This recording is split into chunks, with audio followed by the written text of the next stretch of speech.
Hello, hello, hello, hello, hello, hello. Are we live? Are we live, ladies and gentlemen? Are we live? What a beautiful day today to follow chess. We've got the final of Norway Chess, but even better, we have Clash of Claims. Am I audible? Is everything working fine, guys? This is a professional stream.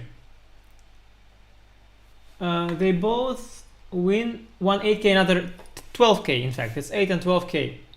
Clash of Claims is there is money on the line there. $8,000 for losers, or euros for losers, 12,000 for winner. How's the overlay? Epic, no? I did it myself, guys. Myself. All the editing, everything. So this thing down there, Clash of Claims, this one, this one, this one. No, this. Wait. Jesus, 3D is hard. This thing here. This one. It's going to go live. We have permission to watch the live broadcast. Yeah. See, sponsors today are I did the instead of the usual, I did the logos. Yeah, I did the logos today for fun. Yeah, it's just how I roll. It's just how I roll, chat. Today I'm gonna read chat for a change. Good morning. No, not good morning, my friend. It's already evening here. Müller milk, nice. Greetings from Germany. Okay, yeah, true. You saw what I was drinking. Okay, I just had some. I put usually in the glass, but I just took, from fridge. Amounts are higher today. No. I'm doing it for. Okay, it's never free, but it's like I don't get anything for this particular stream. I mean, I get always, but not for this particular one. So it's all good. Don't recall being this excited, says moderator Erwin Lamy. Welcome to chat, Erwin. Bird view boards with eval bar. Exactly. Today is this kind of day. I just put eval bars. I'm just gonna farm. I'm gonna farm the bleep, as Danny Range says. I'm gonna farm the bleep out of this stream. So you got eval bars. Excited for the start. There's delay. In fact, this stream that I'm watching, it is supposed to start, but it's also delayed.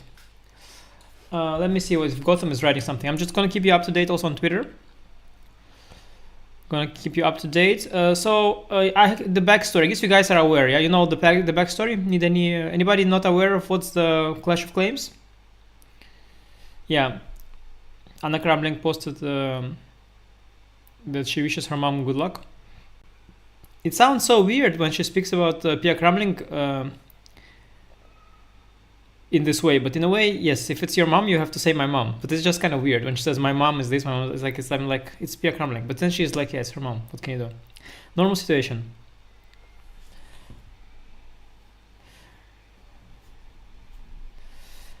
You know the story, right? Okay.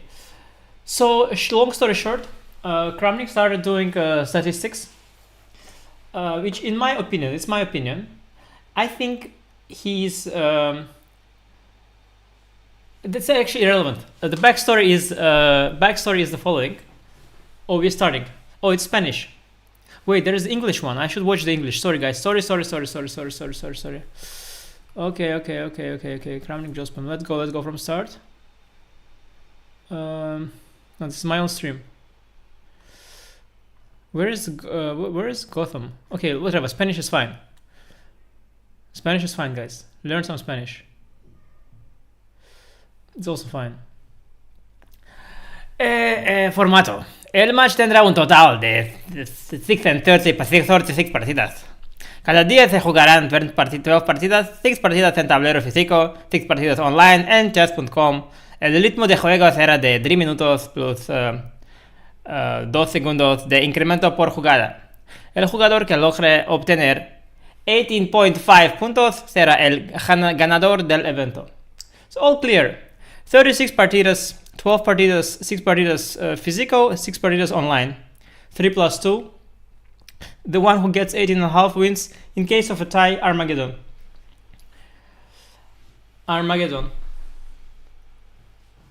Ninat is like, I was so confused as I walked in. So, that's many partidas. So, the backstory, guys. Kramnik has mentioned that he finds Jospem's results interesting. Jospem was like, yourself are interesting. And then Kramnik was like, no, you are interesting. And then David Martinez was like, okay, guys, let's make some content. Let's do a match. And here we are. We have a match on our hands. We're starting very soon, 5 minutes. Norway Chess, the backstory. Nobody found any interesting statistics. They just did a tournament. And today's the last round. The standing is there for you. Carlsen 16 points, Nakamura 14.5. It felt as though Carlsen was much ahead. In fact, it's not the case. In fact, if Nakamura wins without Armageddon, black against Prague, he gets 3 points. If Carlsen wins with Armageddon, he gets the same points and they share first place. Don't know how that will be resolved. But if Carlsen makes draw, which is normal with against Fabi, and loses Armageddon, which is not normal though. But if that happens, and Hikaru, if Hikaru wins classical game, he's in good shot. Now, if Hikaru makes a draw and wins the Armageddon, he has 1.5, making it 16, and then Carlsen has to lose with white. But Carlsen's not going to lose with white. Carlsen is just going to force a draw with white today from the opening. And free roll the Armageddon. Because, well, if Carlsen gets 17 points, and Hikaru just must win the classical. Yeah, I think Magnus doesn't believe that Hikaru can win the classical, but it's tricky though. Now Magnus will make a draw and try to win he's gonna prepare all day for Armageddon. He's gonna make a draw, try to win Armageddon, and with that guarantee himself share of first. That's Magnus' strategy. Magnus is 100% going to make a draw in classical game today. 100%, like 200%, I guarantee. And Fabi, he doesn't mind it. He's going to embrace it. In fact, Fabi is going to play e4, e5, allow Carlsen to make that draw. Or e4, c5, and then it will be a lap in c3. And then Fabi will allow a draw as well.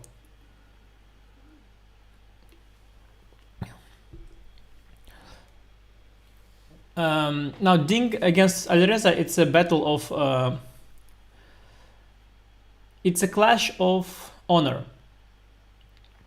It's the honor. Gotham on Twitch, somebody says. Definitely, Gotham is streaming this in a much more professional way, I think. Although I'm not sure his overlay is as good as mine, because I don't think he's got the Norway Chess games. So we are more flexible.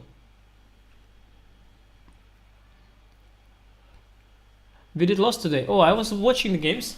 Did he lose that game? Vidit plays tournament in Uzbekistan. It looked very, very unclear. I was watching without engine. I had no idea what's happening. No idea at all. Yakuboyev. He lost to Yakuboyev. Jesus, the king was in the center. Holy guacamole. The guy had simply king on e4. He won the king on the hill. Then he also... It's an insane game. Good lord. If you are a chess lover, look it up. Absolutely nuts. Oh.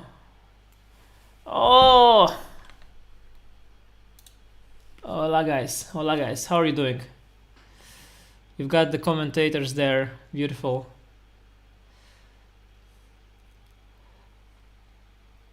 Yeah, they're thrilled. On the left side, you see Jose Martinez. He is the... Sorry, no. You see a different... I'm confused with their names. He's probably also Martinez. I think he's David Martinez. He's the organizer of the event. And on the right side, you see Pepe Cuenca. He's an incredible commentator. If you speak Spanish, yeah, you're better off watching their commentary. But if you don't, then stick around. By the way, they did kindly give me the footage. So I think they have a fundraiser for this tournament, as far as I remember. So check it out. There is a fundraiser because I think I read that post. He said that they have a sponsor. In fact, it's here written Blitz Fuel is their sponsor, which is nice. Like some kind of new chess energy drink or something. I don't know what it is, but it's a sponsor, which is great. But they say that they're still missing some cash. So you can crowdfund. So they went to crowdfund. You can go and pay if you want. Can I play Gotham stream? Yeah, no, I don't think so, because I think he's on Twitch and I'm on YouTube, so I'm good. I'm not there to farm somebody else's stream. I'm there to get the live cameras, live action. In fact, you should watch. In fact, you should go watch Gotham if you prefer, because he's got a very nice stream as well. I'm not here to steal his viewers. The contrary, I'm here to advertise his stream and give him more viewers. But here we are. Oh, partida beginners. Partida beginners, a Catalan. We have a Catalan. And he's got this bishop d6 96 system. I was hoping we're gonna get a board, by the way, on their stream, because if not, I'm gonna pull up a board myself. Oh, usually black plays h6 in these lines, but somehow he didn't. But guys, I hope they give us a board, a 2D board. Okay, I'm getting a 2D board. I mean, if that's how it's gonna go. But anyway, we've got the Catalan. Is it a surprise? Yeah, maybe it's a surprise. Catalan is a surprise, I think. I think Catalan is a surprise, but not a big one, because he played this line, 96 bishop d6, that's a thing. Let me just check on the phone what was the move order.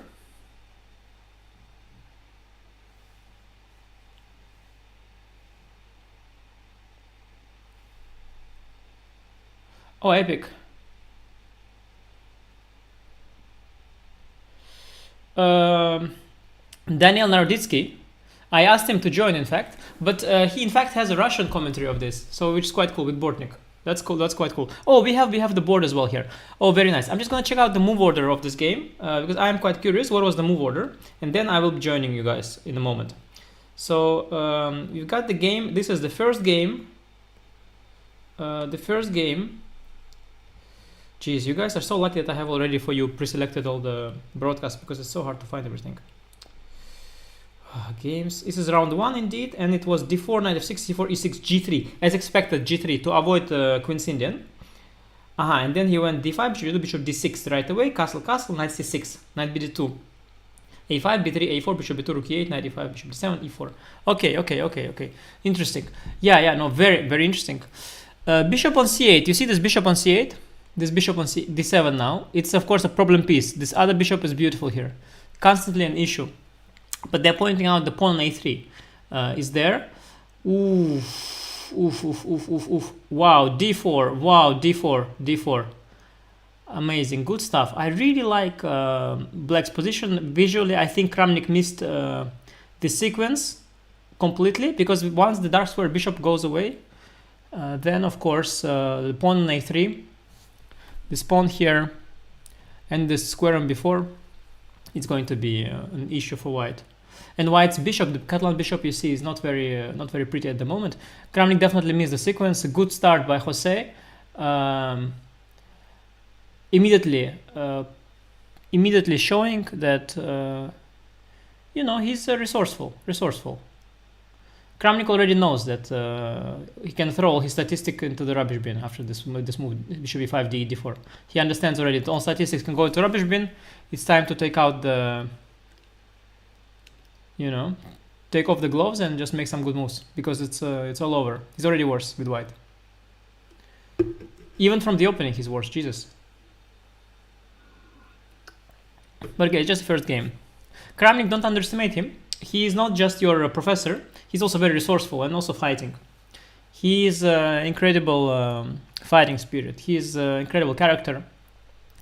He thrives on fights. That's why he's also happy with all this. He loves fighting. He loves the fights. He loves the beefs. And GF, it says a mistake, but it's also the move that I thought about, because if queen takes, the bishop on d7 was hanging. Computer says it's a mistake, but it's the move I expected as well. I guess now queen c1, pick up the c3 pawn. I don't know what was the move instead of GF. Maybe knight b4 or something, or what was the move? We find out if Jospem is better than Kasparov.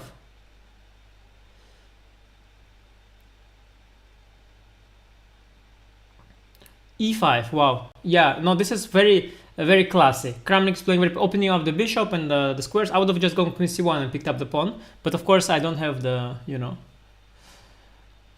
don't have the talent for that. So yeah, it's Jospem's king is a little bit opened up, and in time time trouble situation that could tell. But you know, does he have a suit, Jose? He's got a suit, right? He's got a nice tight blue suit. Playing in a suit also. Nobody has ever seen Jose move pieces on 3D board. I mean, he's played a lot, of course, but you guys have never seen it. He's played like tons of tournaments. He's, in fact, Jose, I didn't know myself, he's a world youth champion under 18 or something. I didn't know. I don't follow these youth events anymore. He looks completely winning now. Completely winning. Frankly, night before. Okay, Kramnik already understands everything. Like, it's enough. Kramnik, if that was the mission, he can already fly back. He understands everything already in this game. But of course, he just wants to go give it a fight. And I don't know. I don't think e5 nest, but e5 is a very ambitious move. He wants to keep the center pretty too.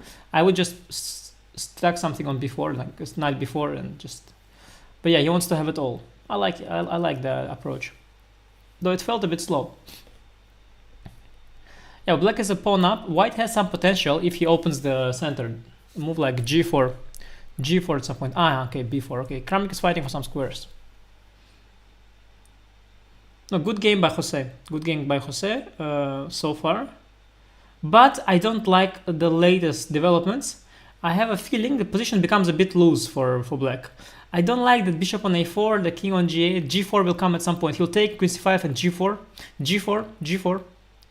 Or queen. Yeah, I don't like this bishop a4 sequence. And black slightly losing control. Queen e3 a bit slow. Bishop knight e6. Okay. Queen h6 probably. Queen f8 then. Black wants to trade queens, of course. Trading queens is great. You're up a pawn.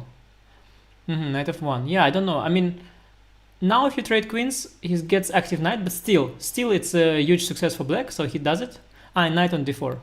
Knight comes to d5. There are 3 forks in the house. Removing the e8 rook will solve all the issues. Move e8 rook to d8 or f8. Okay. Why is computer saying equal? It looks much better for black. The pawn up and better position. Looks much better for black to me. I don't know why computer said equal for a moment. There was some trick maybe. I didn't see any tricks. Yeah, black is much better here. And the time scramble coming. Okay, guys. Jose has to convert this. Now the chess.com skills will come to play, but Kramnik is also fighting g4. He's trying to open the position. Still generate some activity against the king, even though the queens are left. Jose is not risking this game, but he could, being rusty in the first game, he could give away a draw here. I feel he could give away a draw, but he should play for a win. He's still very low on the clock. Oh, I don't like this, or I do. Do I like it? Yeah, I like it. Or I don't. h3. No, I don't like it. I don't like it for black. No. This is not great. Okay, it's going to be a draw, I think. Jose should. Just make a draw. It's going to be a draw. No, not easy. Kramnik is also resourceful and fighting. Meanwhile, why are Norway Chess not starting? Is everything good? Yeah, it's just trading all the pawns. It's gonna be draw. Black is slightly better, but it should be draw. Such things. It's just a draw. It's just a draw, guys. Tablas. Norway Chess, they started. Why is my board not updating? What the hell? Wait, sorry. This chess.com, I told a million times, your board is not updating. Okay, now it updates. Okay, here. Yeah. Is black? Yeah, black is playing, but no, it's complete draw. Don't lose on time, Jose, please. Jose, don't lose on time. I don't know, he has no mouse. Maybe he can, but yeah, it's completely easy draw for white. You can just stand, Kramnik, you can stand king h3, king h2. Why the move? Okay, doesn't matter. Any move is draw. It's complete draw. Ready for a long time. Yeah, no, Jose, you can keep this for the part where you do on the screen. On the board, you cannot flag the guy. He's been doing it since the 80s. So Magnus is playing for a win, or? Yeah, Jose is slightly annoyed with the draw. Hikaru gonna get no winning chances in this game. This opening is very drawish. Dingliren is playing without risk as well. Magnus is playing for some reason. I don't understand why. Magnus decided to play this game.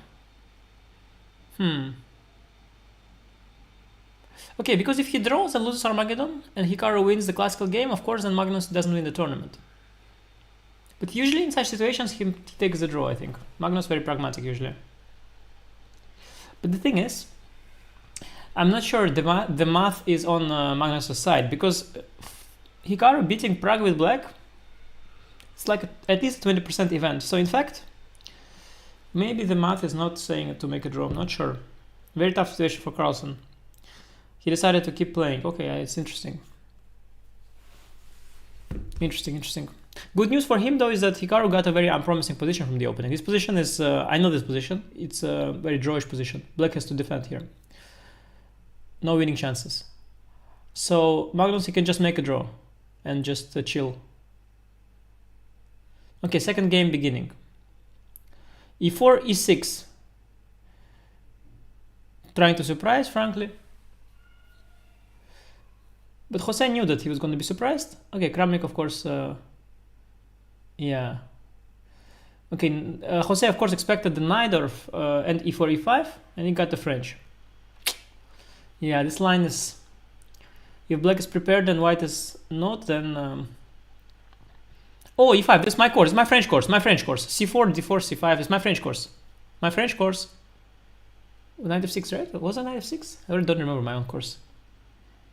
Ah, castle D4, C5? What was the line? What if I take on D5? Was that the line? I forgot my own course, guys. I remember D4, C5 somewhere.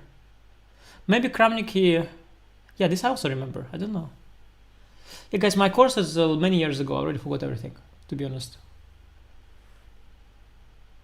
Where was this D4, C5? Don't know. Don't remember. Strange. D4, C5. No, but it was instead of... Yeah, this is maybe he did some prep, Kramnik.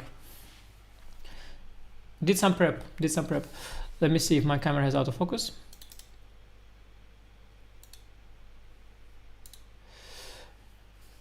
Oh, wait, what happened? It's in their stream is some bug, guys. It's in their stream. Yeah, it's fixed now. Wait, I know this, guys. I know this. Oh, it's in F3, E4. I think I know this.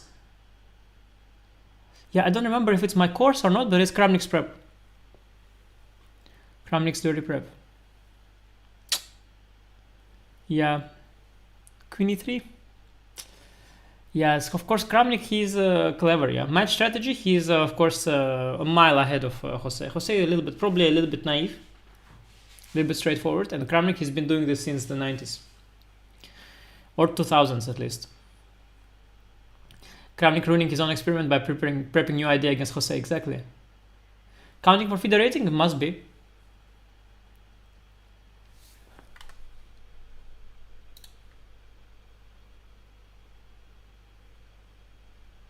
Somehow this not updating when on background, yeah?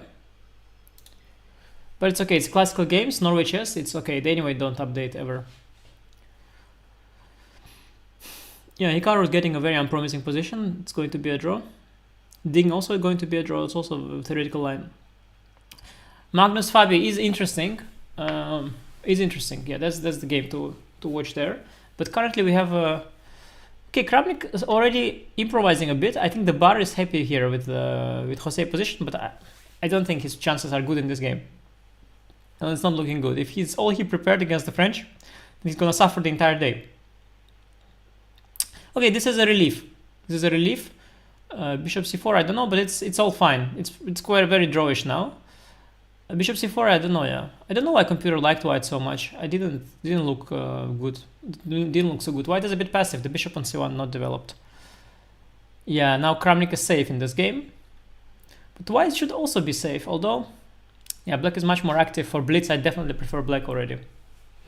Yeah, bad news for Jose. He's got out prepared. As expected, of course. As usual. Kramnik as usual. Because Kramnik, while he's sitting on Twitter, writing all kinds of nonsense, there are 5 computers working in the background. Devising new opening ideas. So don't be fooled. Yeah, he's already better with black. So much more active. Guys, all this glitches in the... It's theirs, not mine. They see they're glitching. Yeah, no, guys, this is no... Jose has to defend now. He has to defend. Okay, but Jose, show us what you got. Show us your defensive skills. Jose is supposed to be the universal player, so he's going to defend as well. Now let's try to defend a bit. Yeah. Rook B. Okay, Rook is not hanging because of a fork on E2. Fork on E2 here.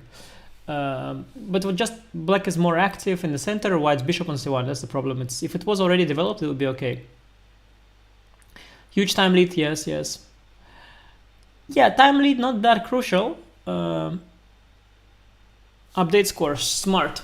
I should update the score, absolutely. Very smart.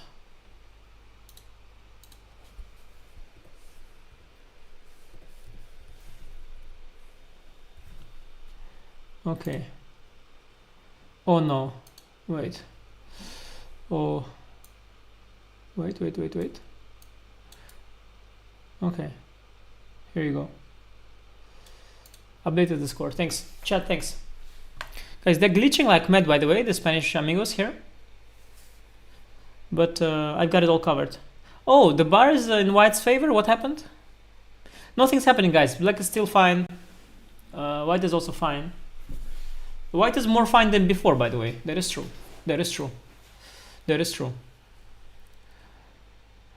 But I don't no, but given the time, no, this game Jose cannot play for a win. It's not, he should just defend. Queen c7, what's the problem?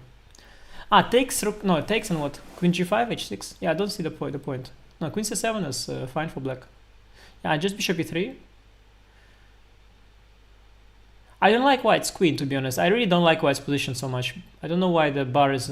white's queen is completely out of play.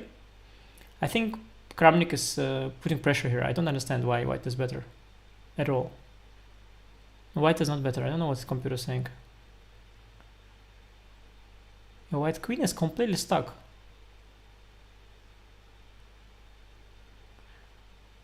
White's queen is completely stuck. It's very annoying for me with his position. I think, and time situation also, no, I think white is under pressure. Jose is under pressure. Luckily for him, he's resourceful. But still. Kramnik could take an early lead here if he manages to find the way here. But usually, yeah, that's not his... Knight g6, I don't know what's the point. What if bishop h6? Bishop h6? Bishop h6? Bishop h6 was interesting. But it's still an improvement for white. Kramnik just lost to tempi. Now the queen got resolved a little bit. No, Jose is gonna be fine. Jose is just gonna be fine. Yeah, Kramnik is just drifting completely. What's the bishop c6 or what? I mean, queen b8 is a ridiculous move. Bishop a7. Also bishop c6 also. Yeah, Kramnik just... Ooh, okay, guys. Guys. This is the kind of move that Kramnik will say is very suspicious. He would say it's very suspicious. But, and it is. Except, yeah, no, guys, it's all clear to me. It's all clear to me. Fans of Jose, you can relax. Bishop b8, bishop e5 now. Queen f6 now also possible. Bishop b8, bishop e5 was cleaner. Just a bit low on time though. I don't know if he can handle it without the mouse. But he's doing amazing. He's winning completely. Queen 7, rook a1.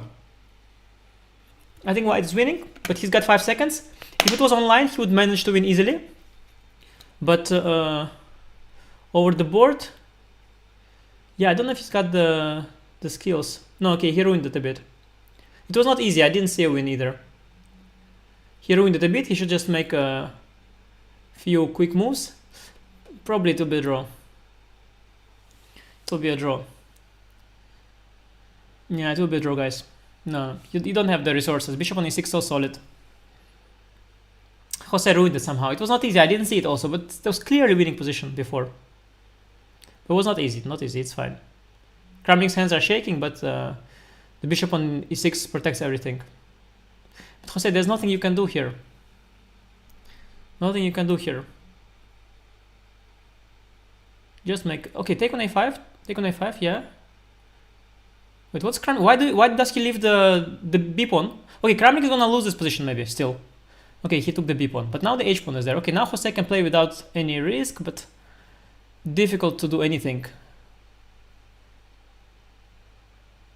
Kramnik's hands, by the way, are trembling completely. Yeah, no, Jose is a much more steady hand. You see that the hand is much more steady. Yeah, no, he's just dropping everything and like... No, Jose is steady hand. Yeah, Jose's got this. Not this game maybe, but in general, he's got this match. Queen g3 check. Queen c7. Yeah. No, anyway, check. No, guys, his hands are shaking. This is just a different class here. It's a different class. This guy is sharp. He makes moves with steady hand. He sees tricks. Vladimir's gonna have tough time. Vladimir's hands are shaking in a position which is pretty stable. Yeah. No, it's age. Yeah, it's age. Yeah, of course. I mean, like, see, if Jose was someone who is bad in blitz, maybe, but he's just good in blitz. You see it. You just see it. He's okay. I mean, he's one of the boys, you know. He's probably one of the boys. He's just fine. I mean, he sees a 5 queen g3. I mean, he sees this stuff. Like, his hand, he's not about to lose on the clock. He sees 5 seconds, 4 seconds, he makes a move.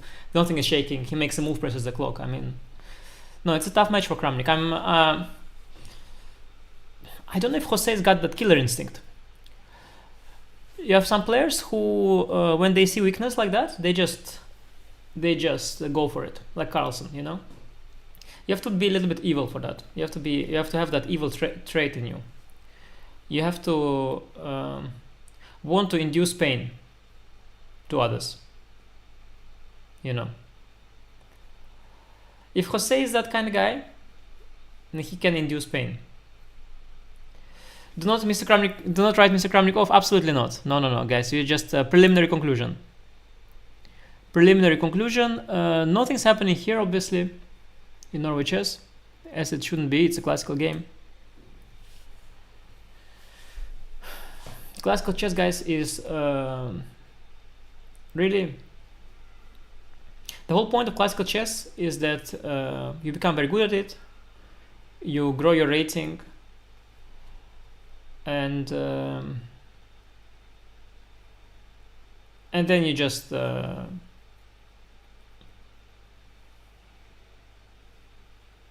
wonder why you played it the whole time. Score updates, absolutely, guys, very sharp. Thanks for reminding. Very sharp. The chat is today impeccable.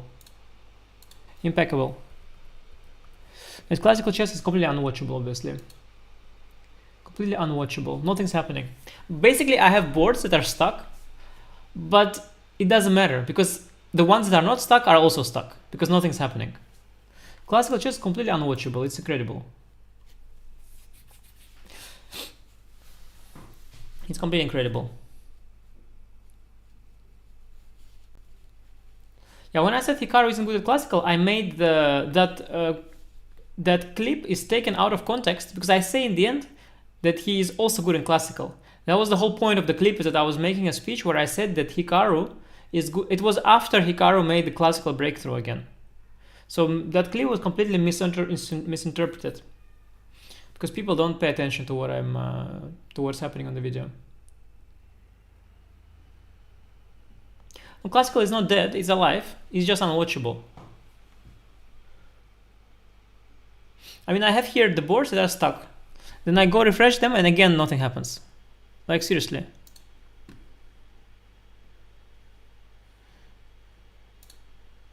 Okay, that's a break, by the way. What is the break? I think on the board games...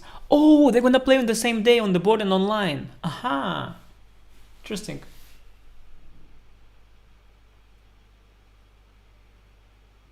Classical, something you have on the background while doing other stuff. Yeah, exactly. Exactly. You cannot just watch it like this. Like, what is there to watch? Okay, Carlsen made the move. Congratulations. Let's celebrate. He made the move.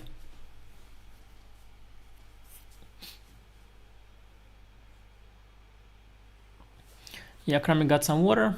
I'm a little annoyed that the OBS is not catching the live action on the background. Ah, it can catch like that or not? Oh wow, look. Yeah, it can catch both now. Okay, excellent. If I hover with my mouse, then it can catch both the It's messed up, technology. Messed up. I could open one maybe in Chrome, one in Edge or something. I don't know. It's all working now anyway. It's all good. Yeah, it's got some water there. Yeah, Jose happy with himself. He's really happy with himself. He has this suit nicely buttoned. He's completely happy with the blue suit he got for this match, especially. He has it buttoned. He's completely thrilled. He thinks, okay, this is my moment. Yeah, the system worked out fine in the other game, in the previous round. 96, 92. He went a5 previous game, right? Yeah, a5 is fine. b3, a4 also looked fine. Don't see any problem. Kramnik probably has some second on the phone. Like, what do I play next game? Oh, okay. Quickly checked on computer? Or not? Maybe not. Kramnik, of course, he's old school. He could also find improvement sort of in his own head. Maybe. Old school. Yeah, bishop. Was bishop before played last time? Was not a3 or something? Because now a3 looks very tempting, no, for white? Yeah, I don't really see the point. Okay, you get some light squares with black, but it's very risky strategy because you've gave up this huge bishop. I don't like the opening.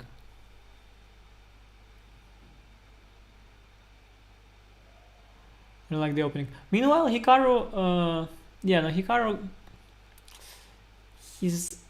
I don't think he can win this game in the classical. I don't think so. Magnus, by the way, also actually the position is very solid for white. Very solid. Yeah, no, this, I think Magnus is going to take this tournament, guys. Magnus is going to take that tournament. Yeah, this guy, Jose, he has to fight for those light squares. This position is very easy for white to play. The next few moves are free-flowing. And now what if c d queen c7? Okay, bishop on b2 is bad, maybe. But still, it's... I don't know, I don't like this. Slightly misplayed the opening, Jose, in this game. Maybe it's very slightly misplayed it, but not a big deal. Maybe he's... Okay, he likes though these things. He plays this Bogos where he gives up dark square bishop. Jose kind of okay with it, but I wouldn't be a fan.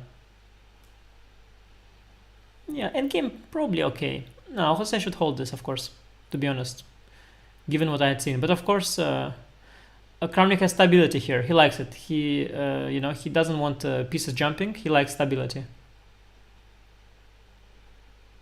By the way, chat, you can check. What was the accuracy of Jose in the first two games? What was the accuracy? Chess.com accuracy, which is a completely irrelevant number, by the way, but whatever. Let's just check it for fun.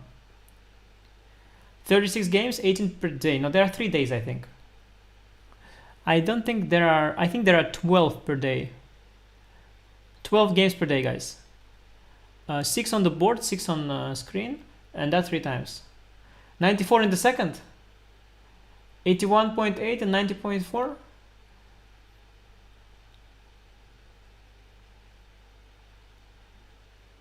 Uh, 81.7 and 90.4. Above 90. Okay, interesting. Yeah, first game only 81, yeah? Long game, a lot of moves. Ah, wait, sorry, first game he was black. But also, okay, 81 is a bit low, of course. But yeah, 19.4 is... 19.4 is okay. 19.4 is okay.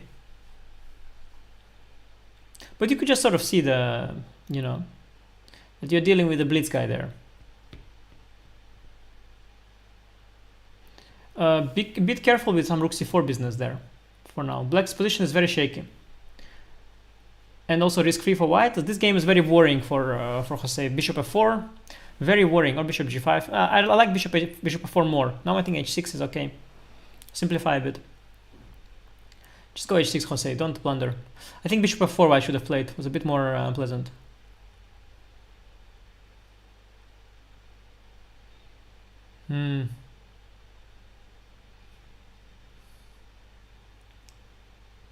Jose doesn't want to double the pawns, but he has to let double. Okay, I was a bit worried for rook d6, but then rook c4. So he, of course, oh, he just won a tempo. No, but this is very little for white. I don't think. Yeah, it should be draw. Okay, Kramnik, if he gets to stabilize the position, okay, like this. It's very slightly, no, but it has to be draw. Very slight pressure, but I don't think so. I mean, if he gets to trade A for B, keeps the D pawns somehow, puts black passive, I don't know, I doubt it. A little tricky now for Jose, because, yeah, a little unpleasant. I don't see a move now for black, which is comfortable. Rook D A8 is rook takes C4. Yeah, Jose is slightly... Ah, he wants to go rook D A7. Okay, this is a nice one. Nice one, but... Yeah, white is, of course, has... Yeah, bishop F3, bishop D1, which they pointed out was smart. I didn't see that. Yeah, that's interesting, which they're pointing out again. Then rook comes to... Okay, oh, he wants to trade bishops. Okay, but this... Yeah, it's still a bit unpleasant. No, it's actually... It can get unpleasant. This can get unpleasant. It can get unpleasant. Because if you ever lose one pawn, on the king side you have a bad pawn structure for counterplay. So it's a little bit tricky. Okay, rook A1 maybe, or... The margin for draw here is not as large as black would want it to be. It's a bit unpleasant endgame. And the thing is, now Kramnik, of course, this position his hands are not going to be shaking, because nothing is to shake there. It's all very stable. Yeah, this is the kind of game that, of course, Kramnik can win. He can still win such a game. Black should keep rooks or not? I think black should keep rooks, maybe. Yeah, should keep rooks for sure. Although it's not critical. You can also trade play rook a5, king g6, f5. Quite unpleasant. No, I would keep rooks for sure. Yeah, Jose is a practical guy. He keeps rooks too. Yeah, I gotta keep rooks, and rook b3, rook f3 maybe is in the way for white. This is a typical thing, to protect your pawn and to attack the other one. Rook b3, rook f3 is quite unpleasant usually in such scenarios. Ah, rook d6. Oh, and then rook d5, rook f5. Okay, that's bad news for Jospem. Yeah, guys, bad news for Jospem this game. No, this game is gonna lose probably. Okay, Kramnik's still good there. What do you want? I mean, especially if you give him a free roll like that, he's still gonna do it. Curious if Jospem will manage. Rook d4, rook a7. Why is the bar so high? This is a complete draw, no? Oh, but this is draw. Bar is broken now. How can you lose this with black? Okay, it's a bit worse, but bar is suspiciously high. Is this position so bad? It has to be draw, no? Okay, I understand. It's unpleasant. Rook f5. Ah, blundered. No, it's a stupid blunder. Okay, Jose, this is annoying. This is a stupid blunder. Okay, he's completely lost. No, he just blundered. But it was actually very unpleasant. Rook f5 was coming, I realized. Rook f5, rook g5. Surprisingly unpleasant with 4 rooks. Also, Wojtaszek also won Polish championship in the last round with 4 rooks on the board. Very tricky, these positions. Yeah, this is completely lost for black. Jose is disappointed us in this game. Kramnik fans, meanwhile, cheering all over the world. Catch them, cheaters! Lock them up! Yeah. Okay, this was a free roll. Free roll.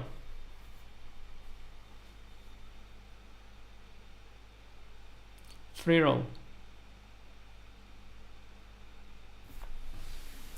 This is something you should avoid against old school players, to suffer one-sided. You should avoid. Update score, absolutely. Update the score, definitely.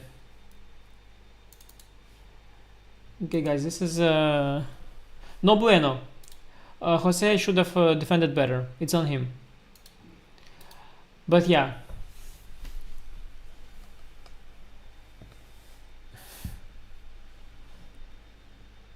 Yeah, no, he should have. It's one-sided games are of course hard, because the opponent, when he's nervous, he wants a one-sided game. But you cannot always not give it to them. Sometimes you get worse and then you defend and you get such a game. What is surprising me? Okay, yeah, this is what I also played in my bullet games recently. Yeah. Kramnik, by the way, no, Jospem, of course, he has some, it's good to see, he has some variety in his openings.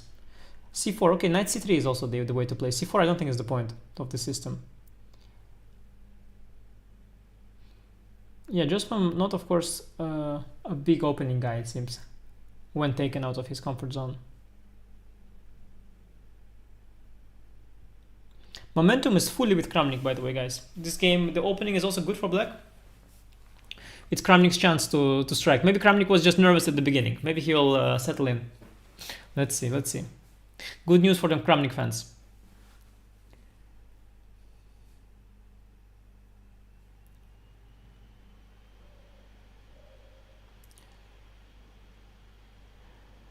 Average accuracy score.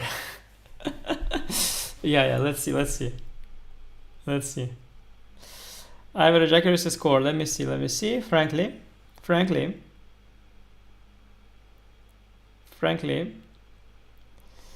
game 3, so it was game 3, let's see, feedback. Game 3, by the way, frankly, no, Kramnik had 96.7, Jose had 88. 96.7 is 96.7 is Stockfish version 11 maybe, so it's not so bad. Stockfish version 11 or 10, 11 or 10, or the blue on modern NVIDIA GPU, you know. So it's yeah, it's a little bit suspicious. Okay, meanwhile, Jospem gets outplayed here. Bishop on f1, very passive. This is not the point. Now he's got isolated pawn. He lost the momentum, the opening. Jospem's problem now, by the way, is his e4 is gone. His e4 is gone. He didn't expect the French, or he did, and then he prepared knight d2. The Kramnik has this thing which he plays like my course and then goes castle. The Jospem doesn't know what's up. He has no time to check with computer what's going on in between. So he doesn't know what to play. He has nothing else against the French. This is sort of, he knew, he watched my stream probably, but he doesn't really know the point because I never had this h6 against me. So yeah, he just doesn't know what to do, and he's got to play like how many? He's got to play 4 more white games, and he's got a problem, opening problem today. Jospem's got an opening problem with white. He has to come up with something. I hope for him that he has some backup ideas for white. Guys, meanwhile, you can, of course, as I mentioned, definitely check out the official streams on the Spanish language stream. Also, you can check out Levy's stream on Twitch, apparently, which is probably better than this stream. But you know, it has a different host and doesn't have Norway Chess games, so yeah, it's some sort of a Petrov structure here for black. Knight e5 is a nice move they are pointing out. Kramnik, of course, sees these kind of moves. Yeah, unpleasant for Jose. Very, very unpleasant. Again, we get a one-sided position. Kramnik last 2 games plugged in and plays incredibly high accuracy. And just very strong. Yeah, no, I got, you know, sometimes when you're nervous, it's good to lose. It helps you release the tension. I've experienced it many times myself. So yeah, it's disgusting position for white. Rook b1, okay. Bishop c6, no, double attack.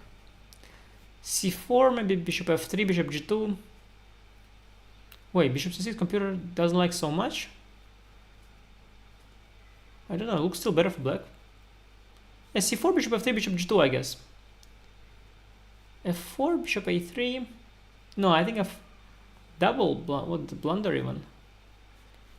No, c4, bishop f3, bishop g2 also was worse. I don't know, it was worse for black. Just one-sided. Yeah, he wants it in this version, but that other version was probably better for white.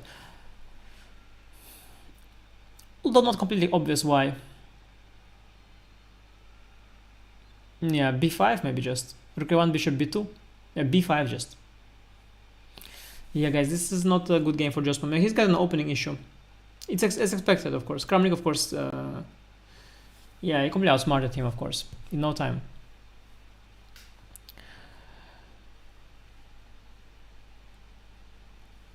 Jose, somebody has a feeling Jose will dominate. No, he'll not dominate. Jose is losing second game here. Momentum is against him, and he's got objective opening problem with white, which is pissing him off because he prepared for white. He prepared e4. He prepared something new against Neither. He prepared for e4, e5, and he forgot about e6, or sort of didn't forget, but he checked it a bit. But he sort of didn't expect what Kramnik is doing, and now he doesn't have time to check in between. So he's out of weapons. He's out of weapons, and he's just getting worse with white already, second time.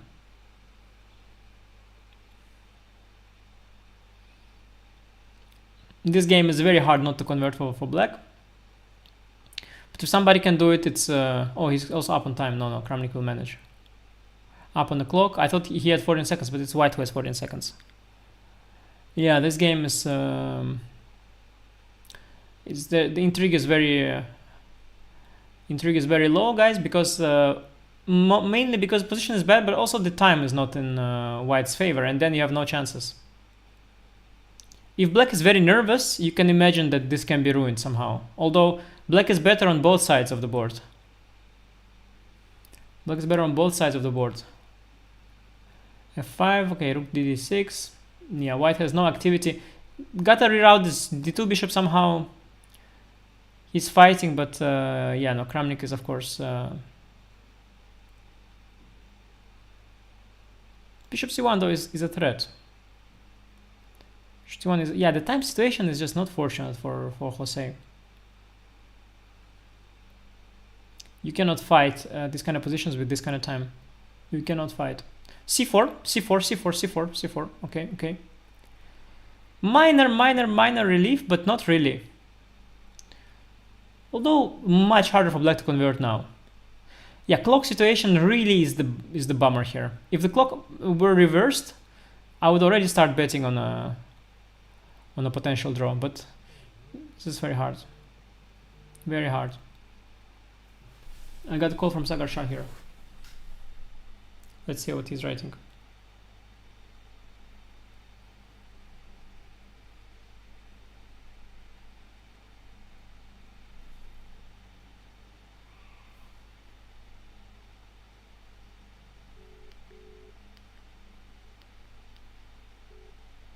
Hello, sir? Sir, you have the most amazing layout ever. Yeah, sir. Sir, complimenting me. So, what did you say? What did you say? Sorry. Amazing layout ever. Yeah, no, this is true. This is true. It's true. It was very professional. You Yeah. have Norway Chess. You have Clash of Claims. You have the commentators. You have the video. I'm just missing are your sponsors. I can't see them. No, they are at the bottom. They are at the bottom. You can see them. No, your sponsors. Yeah, chess.com and Optiver. Don't you see it on the bottom? Oh, they are, but it's improved so much. I can't believe. Yeah. It's a logo now. It's professional. Wait, what's happening? Oh, no, nothing's happening. Was there some blunder or not? No blunder. Yeah, Jose is losing this one. Yeah, no, Sagar, sir. Epic, yeah? I know. Epic, absolutely epic, sir. Are you doing just the Jose match and then you put Norway Chess, or you are doing Norway Chess and you put... Sir, I would love to do both, but there's nothing's happening in Norway Chess. They make like one move an hour. And that too is a boring move. What to say, sir? Sir, after you are finished with this, can you come to ChessBase India for 2 minutes? Yes, sir. Okay, it's fine. I want to talk to you. It's been a very long time. Sure. For the usual rate, yeah? For the usual rate. Okay.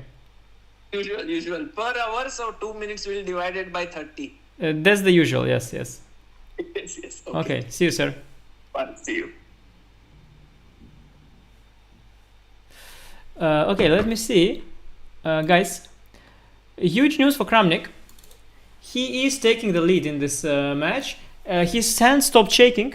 That also has to do with the kind of games they're getting, though. I'm not worried for Jose still, but very annoying. I'd be very tilted if that was happening to me. I'd be very tilted. Very tilting. Okay. Ding's game is rushing towards the draw. This is theory. I know this line. It's until here I know it, in fact. In fact, it's all theory, this position.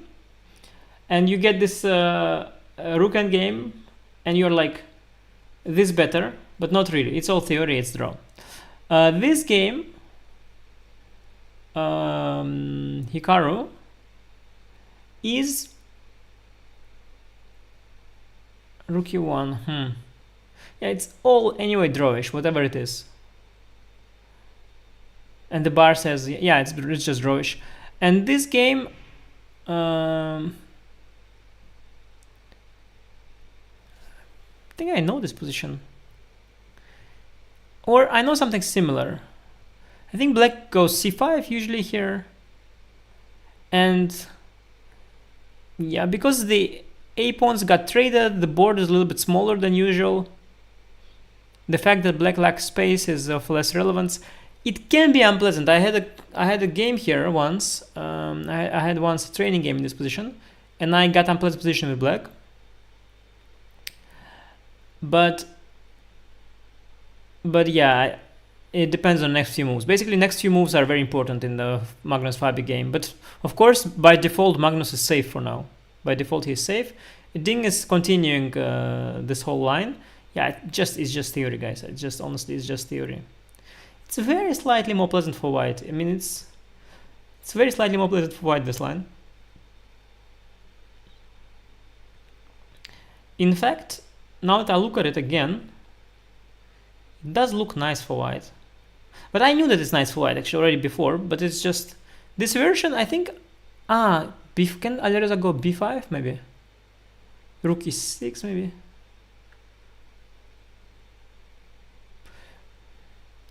It's a bit unpleasant for Alireza, by the way. Can get very unpleasant actually. Especially given the whole way this tournament is going and that nobody's able to defend a slightly worse endgame with this time control. Yeah, rook b8, I thought he wants to go rook a7. Or even, yeah, maybe rook a7 to avoid rook b7. And somewhere king f3, h3, g4 is what I remember. I was looking at some plan like that here. King f3, h3, g4, something like this. And yeah, or h3, g4 first. Was very slightly better for white. Okay, back to here. They have a break after each 2 games, it seems. After each 2 games, they have a break.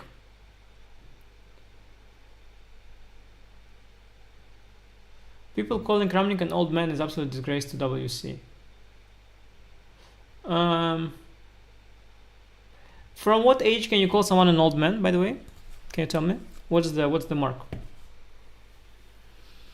What's the definition these days?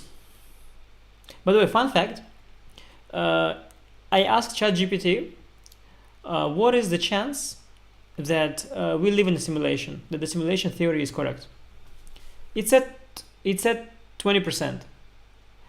I argued like this thing is a bit much, like sounds far-fetched. He said, yeah, sorry, it's 5%. I said, okay, but still much, no? He said, yeah, sorry, 1%.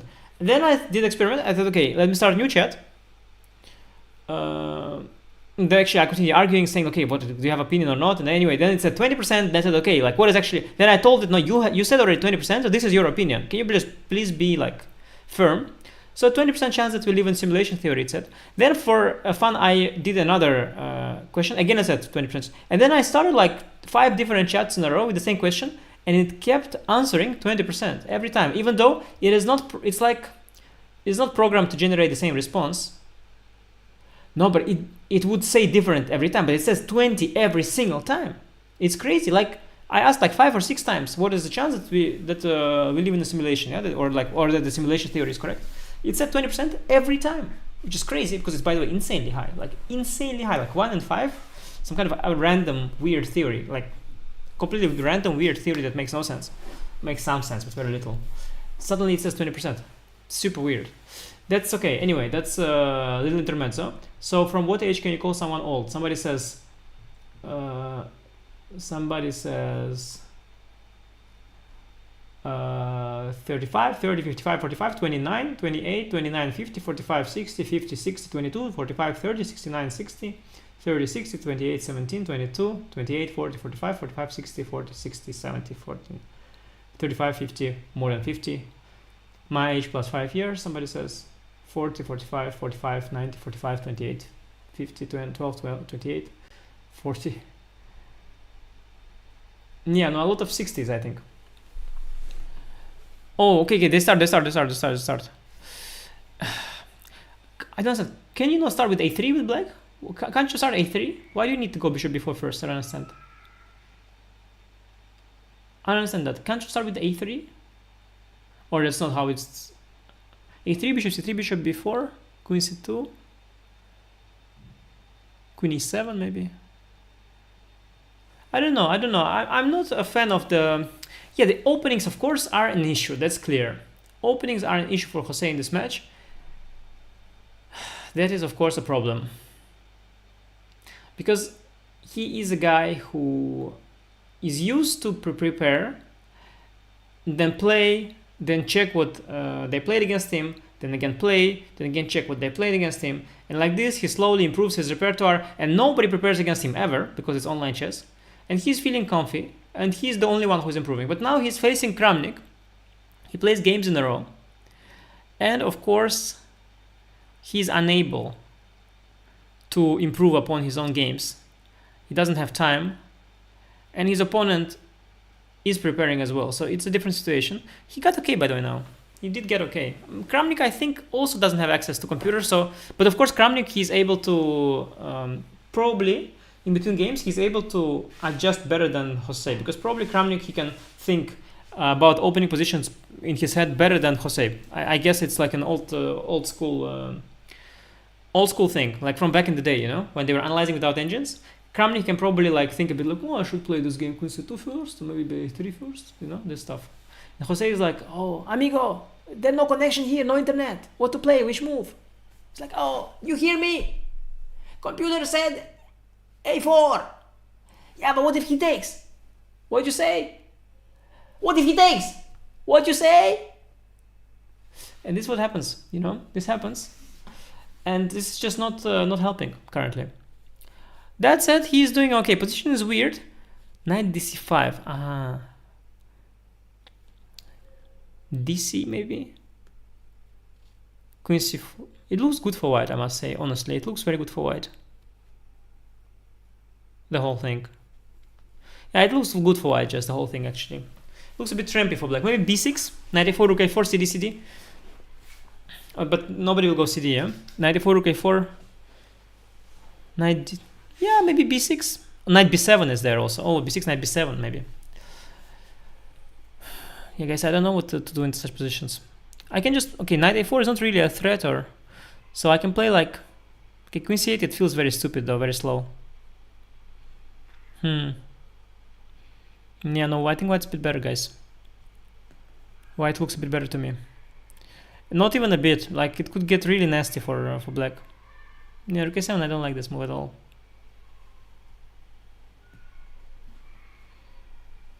It's maybe a similar idea to queen c8, but he wants to go queen a8. Okay, it's not terrible. It's not terrible. Okay, I'm okay with this move. I can get behind it. Rook a4, yeah. Knight c5, rook a7.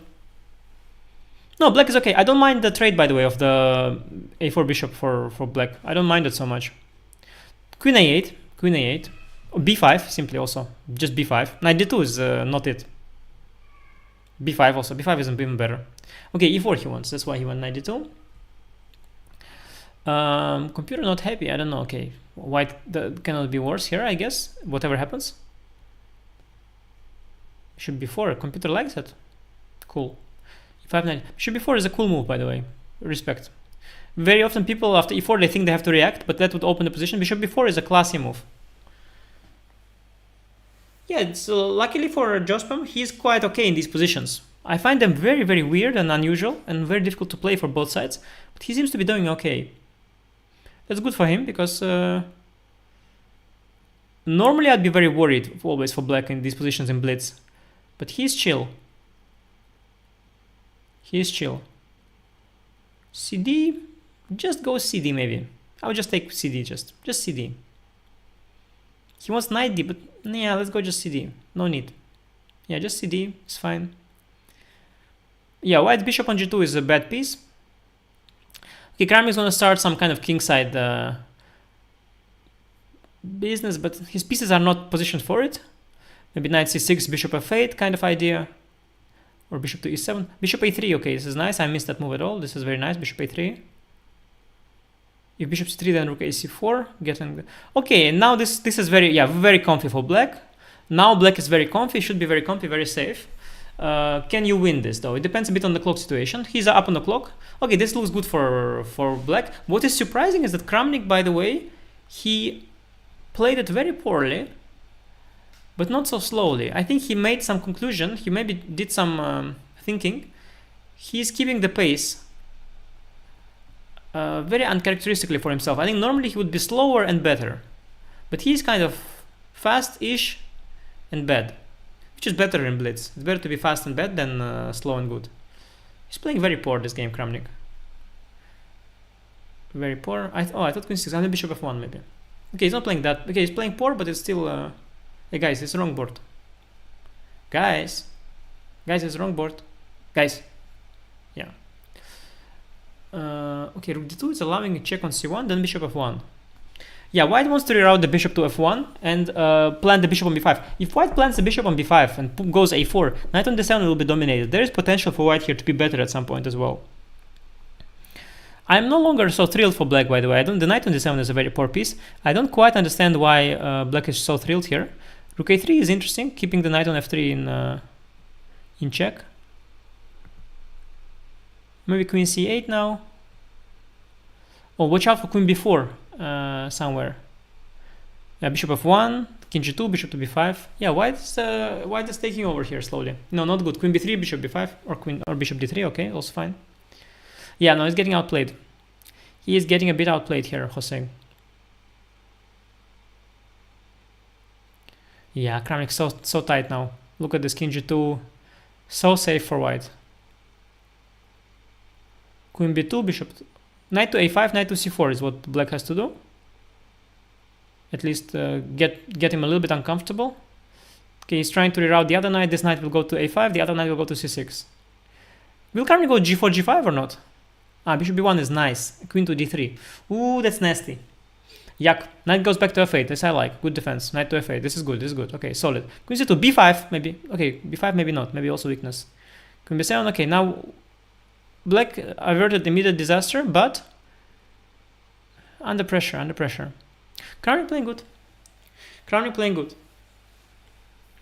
If this was online chess, I would get suspicious of Kramnik. But okay, over the board, probably over the board. Hard to imagine that he's there seriously, yeah. With a device and where, I mean, hard to imagine. No, but this queen c3, no? Queen c3, knight d2. Queen c3, knight d2 wins a pawn. No, it's not good for black. Knight on c4 is the wrong moment, is there placed. Queen c3, just play pin the knight and win the pawn. Queen to c3. Queen to c3, knight to d2. Yeah, so that now it's too late, because now you go queen c8. Ah, queen b7. Okay, this is nice. Knight d2, okay.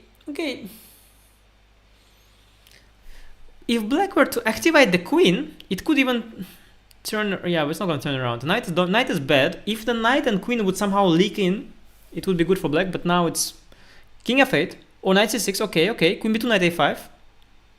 Knight a5. Okay. He wants a draw already. Yeah, give him a draw. No, what did they do? Guys, bring back the position. Guys, they're showing it with delay now also. We saw it already. What's happening here? Some tech issues. Yeah. Oh! What happened? He could play for a win. Oh, but why knight f5? Okay, it's gonna be draw probably. Why knight f5? Couldn't you do something more ambitious with black? Yeah, let's just draw. I wouldn't trade. Yeah, no, don't trade. Okay, no. Yeah, it should be draw. Make draw. Kramnik playing for a winner. Yeah, this very unclear game. I mean, white was better at various points, especially in the end. White was better. At some point, he could go queen c3, knight d2. But yeah, just a tight game. Honestly. Tight game. Good news for Kramnik is that the openings seem to be...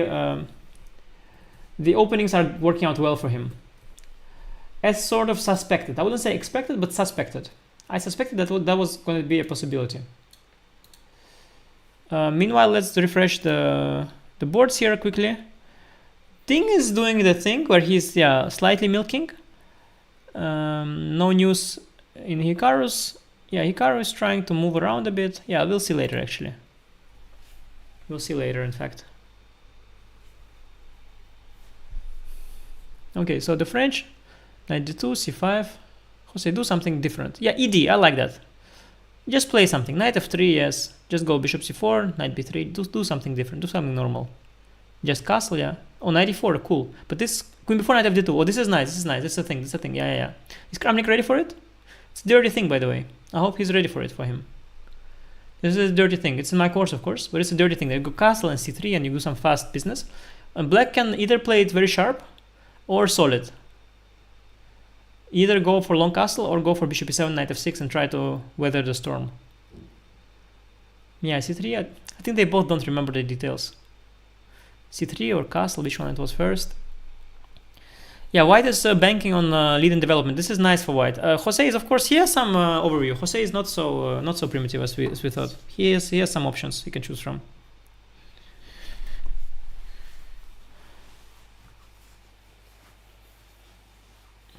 Yeah, no, this take queen a5 is not it. I think queen b6 was the move somehow, but anyway, I also don't remember anything. Rook b1 computer was not thrilled, but whatever. Bishop e7, knight f6, yeah, that's a thing. It's a way to play.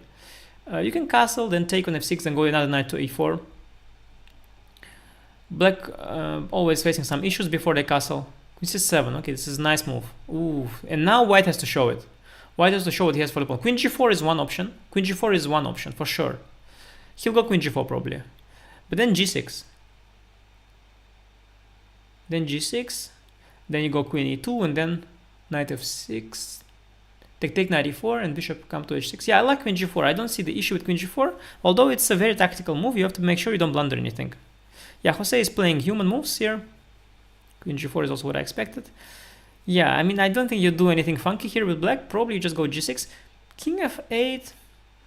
I doubt you want to lose right to castle. And I don't think you can give up g7 so easily. Knight e5, queen g7. Yeah, I think you just go g6. To be honest, I don't see what else and why else. Yeah, human move is g6. Kramnik could go king f8. He likes funky business. Queen g7? What is this? Queen e5, take, bishop b5 check. Take, bishop b5 check. Okay, what? Why such panic? Why such panic? Why such panic? Just why give him the pawn back? Wow, so desperate. Okay, he thinks the endgame may be equal. It's maybe equal, but maybe not, yeah, also. Like it's lack of development. Oh, you don't need to give bishop b5 check. You can give up the bishop on c4. This is because you got the light dark squares. Yeah, it is nice. I assumed you need to save the bishop pair, but you don't have to, of course. Yeah, rook e1 coming. Very unpleasant. Oh, this is Jose's chance. Yeah, this one he's gonna take. He's gonna take it. Because he said it, my style is I win, I convert advantages very good. So, okay. It's his style. Show us the style, Jose. Rook e1, yeah. Rook e1, yes. But this is an endgame advantage, of course. It's not your usual Jose kind of attack situation. Yeah, it's nothing too long term. It's nothing too long term here, by the way. Yeah, I don't know. I'm not anymore such a hater of black's position. I think it's okay-ish. It's okay-ish. Guys, please don't mess up the overlay. I have such beautiful overlay and you're just messing it all up. But it would be funny if Ding would win this game. Just would be kind of funny. Poor Alireza. Yeah, guys, please fix your overlay. Yeah, nice. You should do 95. Okay, nice. Solid play. c4 is coming, but b6 maybe is how Kramnik should solve the bishop problem. Let's go b6. He's delaying it. I don't know if I wouldn't delay it. It's kind of an urgent situation there, no, with the bishop. Black is still very solid. It cannot be that bad. All these endgames, they cannot be so bad. Ooh, this is deep. Okay, it's interesting idea. Knight to d4. I actually like it. I actually really like it. I really like knight e2. Dirty move. Knight e2 is nice because knight on g3 was a bit weird. To h5 it goes only in middle game. In endgame it's not really an attack. 92 is, yeah guys, click the like button and subscribe please. As this channel, it's about top level chess. It's top level chess, all time controls, but only top level. That's what this channel is about. So subscribe if you are into that. You won't see any speedruns or bomb clouds or you know, educational nonsense. Okay, no, educational nonsense by the way might come, but only very high level, like good stuff. Knight before is a creative move, but yeah, Black's Kramnik is managing to somehow, without developing the c8 bishop, he's managing to still keep it going, this position. Knight d4, he wants knight c2 maybe. Maybe. Kramnik is playing it very creatively this game. But in general, if I look at the clock, oh, you know what maybe is a thing? Maybe bishop h6, c4, rook b3 somewhere. Could be a thing somewhere, like some shocking attack, some surprise. Bishop h6, imagine bishop h6, somewhere rook b3, c4. If I would somehow get that, it would be amazing. Bishop h6, c4, rook b3, and checkmate just. But ooh, interesting. Okay, Black has now two bishops for two knights. Bishop on c8 is of course the only and the main issue Black has. I don't think I like CB intuitively. The same time, still not easy for Black. Yeah, it's okay. It's an interesting idea. He did fix the pawns at least. But now, yeah, what is he doing now? This game can also turn, guys. It's such positions they can turn around because of long-term things. Rook d4 after knight f4. Rook d4. Yeah, and a5 next. g3, maybe a5.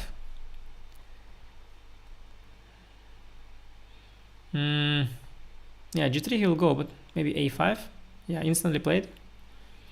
Yeah, with white I would already try to pull emergency break there somewhere. Just pull that break somewhere, my friend. You see, he's developed all the pieces around the bishop on c8. This is also possible. You don't need to develop the bishop if you develop all the pieces around it. It's another way to do it. Kramnik plays very good, by the way, this part of the match. It's even strange. It's even strange.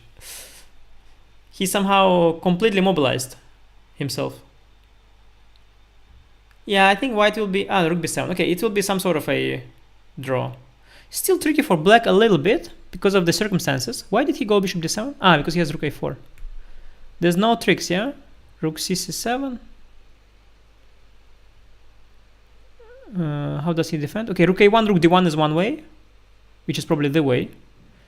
Yeah, no, he's happy now. Look, he's playing good, by the way. Jeez, doesn't panic at all anymore. This Kramnik is good, huh? Still good. I know he's good. I told you this over the board, and 3+2 is just not the. It's not how you farm Kramnik. It's just not how you. Rook b8. Wait, he panicked. Rook d8. Amigo, take on c6. Okay, Black. Okay, no. He completely panicked. He's losing now. Black's completely lost. It's GG. It's a GG now. Rook c7. Rook c7. Go to c7. Why you go back? Okay, it's also winning, but okay, yeah, but just finish him off, please. A bit more rough there. Okay, knight back to h5. No, why? Okay, it's also fine, but a little bit more rough, please. No, okay, so I don't like to play like this. White is completely winning, but you should not also. There is some way to mess it up. So, knight d4. How is the pawn endgame? Probably winning. Knight d4. Go for pawn endgame. Just go for the pawn endgame with knight d4. Knight h5, mate in one. Mate in one, ladies and gentlemen. Kramnik did everything amazingly and then panicked in the time trouble, of course. But he panicked when already almost everything was said and done. But Jospem asked him one more question and he couldn't answer it. What an intrigue. Wow. Wild. Let's quickly refresh the our amigos in Norway. Amigos in Norway.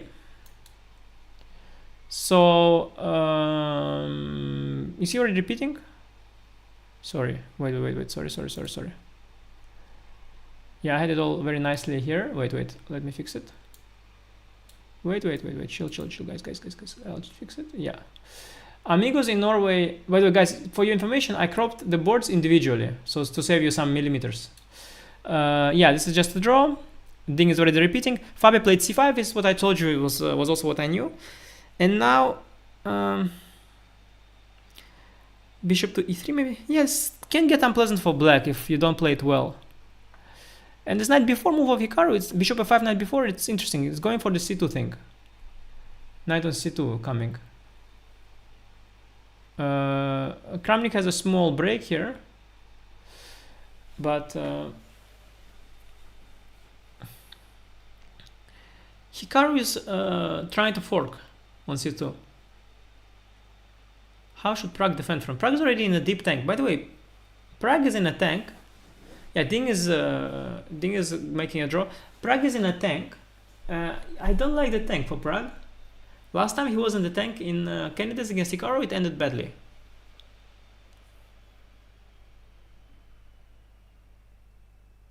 How to play?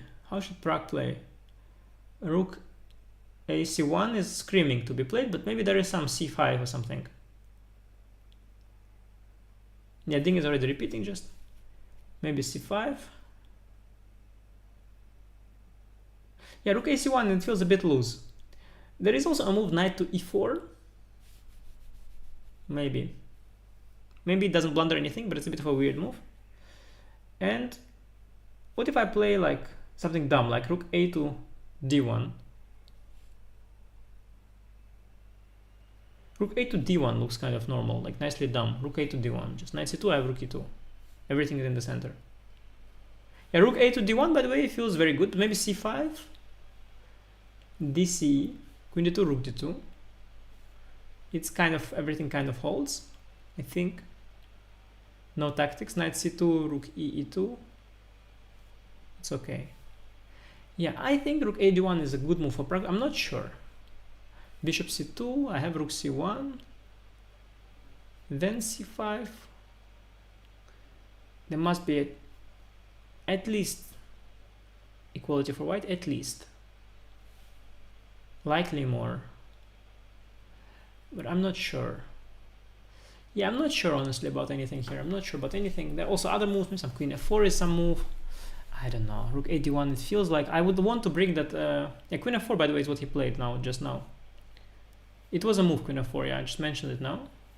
I wanted to be sure, yeah, like I mentioned all the good moves, so I mentioned queen f4 just in case.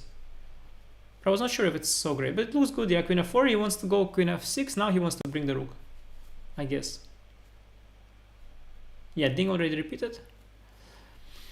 Yeah, this position between Magnus and Fabi, it's a big position, yeah. It's some kind of theoretical position, very rare one, but it's a very principled one. They both rerouted the knights, both brought bishops to into the game, and Carlsen played bishop e3, and then Fabi has to show us the funny.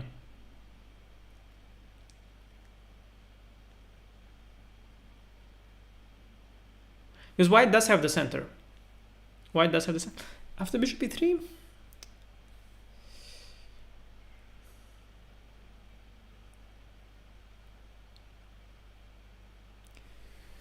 yeah, if you take on d4 everything, you can be slightly worse. Bishop e3, and if you allow d5, you can go c4 after that, and you get some sort of a decent, a good Chigorin is what you get. But it's still a kind of a close Spanish. Magnus is already thinking, which is a bit interesting, because it means he is considering d5 already now, but now it's a bit strange, because then c4 will be opening the bishop. Bishop e3, I guess he's unsure about taking everything on d4 or what? Okay, you can also take on e5, of course, which feels very wrong, but very unprincipled. Strange he thinks that long here about bishop e3. I think bishop e3 is kind of an automatic. Let me open here my my phone compy. Is Kramnik still using your candidates prep? Let me tell you what my analytics. I have a group here with analytics. Let me tell you what is their opinion. Okay. One opinionated grandmaster says, by the way, this match makes no sense in general. It vastly helps Kramnik that he can prepare for it, I would think. Because these nasty systems of Jospem don't hold up as well anymore, that you normally always face unprepared. Another opinionated grandmaster says, big blood leading, did not expect that. But the days are long. Maybe big Jospem will strike later on. Another opinionated grandmaster says, if Jospem can stay within striking distance in OTB, that should be good for his chances, right? It's an unconfident opinionated grandmaster. Yeah, these are the opinions. So what is the chat thinking? Do we think Hikaru trained Jospem? No, Jospem had a training. Someone flew to Mexico. I watched the interviews. Some grandmaster flew to Mexico to have training with him. It would have to be somebody strong, by the way. So Hikaru could be that one person. But did Hikaru have the time, though, to fly to Mexico? So why would he fly to Mexico, Hikaru? Isn't there like a fence or something? No, this is... Guys, seriously. I don't know. Let's think who would fly to... It has to be somebody very strong, because otherwise why practice against some noob, yeah? If you play Big Blood after that. So let's see who would... It would be someone in America. It could be like a Shankland or something. A Shankland of sorts. Look, let me pull up the Blitz ratings. It could be Lekwang, though Lekwang is busy at home. It could be Jeffrey Zhong. It could be Sam Sevian. It could be Wesley So. I don't know why, but could be Wesley So. Wesley So would be a great pick. I personally would, but fly to Mexico? Wesley can barely sit on that chair of his. Wesley's gonna fly all the way to Mexico, really? No way. No way, Jose. Andrew Hong? No, somebody more classy a bit. Jeffrey was playing also in South America tournaments. Yeah, Jeffrey Zhong. Yeah, I think it's Jeffrey Zhong. That's possible. Now you have to play somebody with a very high classical rating, somebody with a very high understanding. Otherwise, it's a mismatch. You're not gonna play a Blitz specialist. You're not gonna play. Wesley's not flying to Mexico to train Jospem. Ha. Yeah, exactly. It's not happening. With his cats. Wesley with his cats is gonna come to you to train you. No chance. No way, Jose. Seriously. Yeah, Jeffrey Zhong. We're thinking it was Jeffrey Zhong. Lanier. No, but Lanier is also, he has his thing. He's like, no, amigo, I have kids here, bambinos, this problemos. Mañana, this siesta, fiesta. So I think it's Jeffrey Zhong.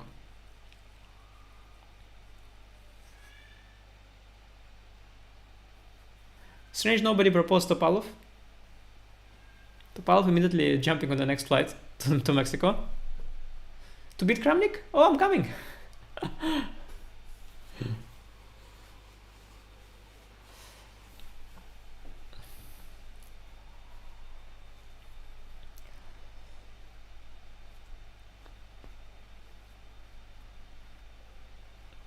Yeah, a small break after every 2 games for Kramnik to find an improvement for the next Blitz game in the opening.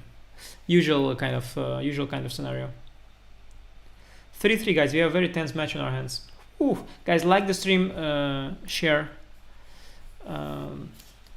subscribe.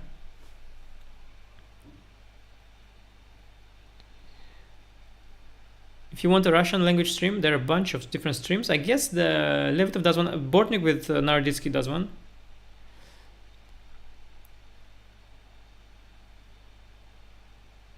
Yeah, Levitov already says Kramnik already won more games than always online. Yeah, obviously.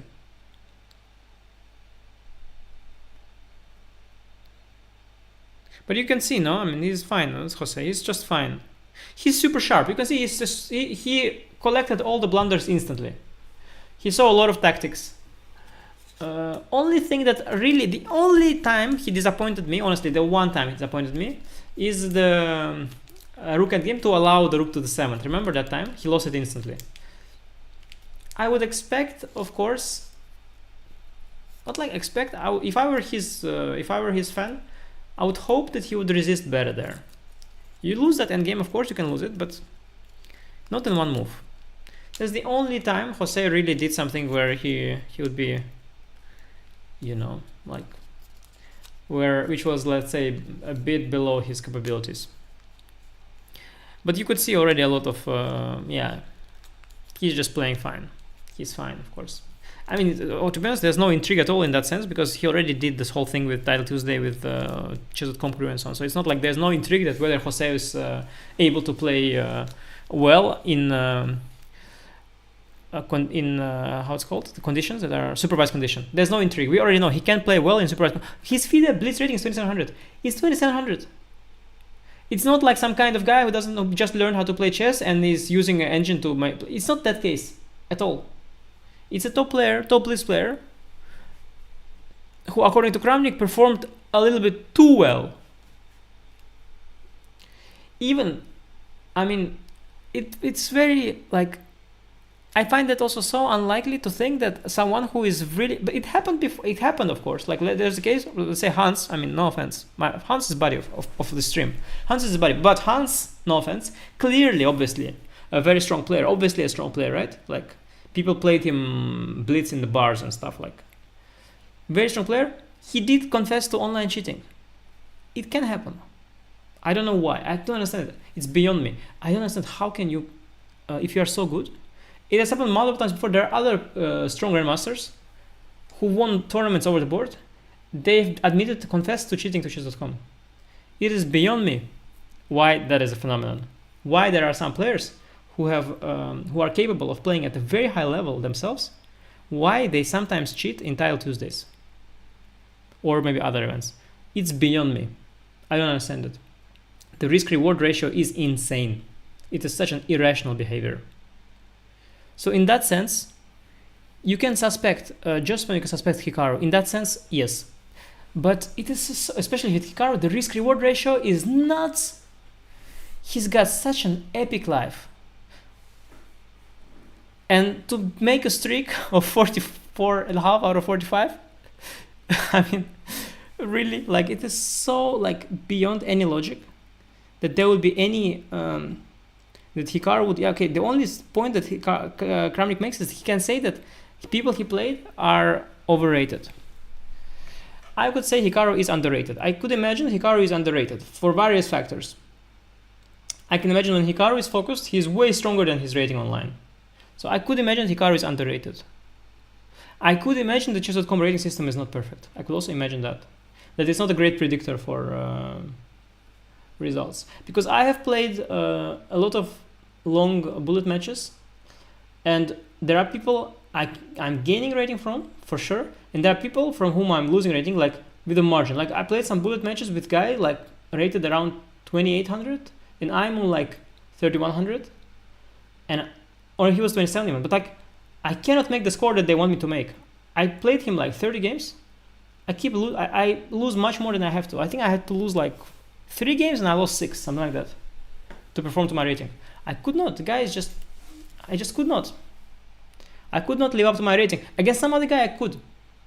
I farmed him. A bit random.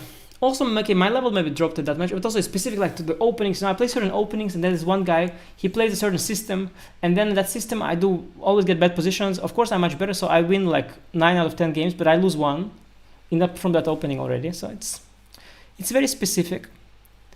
So yeah, it depends. It's hard. Many reasons, I think, why Hikaru could have an unlikely streak, even if it's unlikely. It is to be discussed, to be debated by mathematicians if the streak is unlikely. To be debated by a mathematician. Wait, the laptops coming out. Yeah, 6 games have been played. Now they're getting laptops.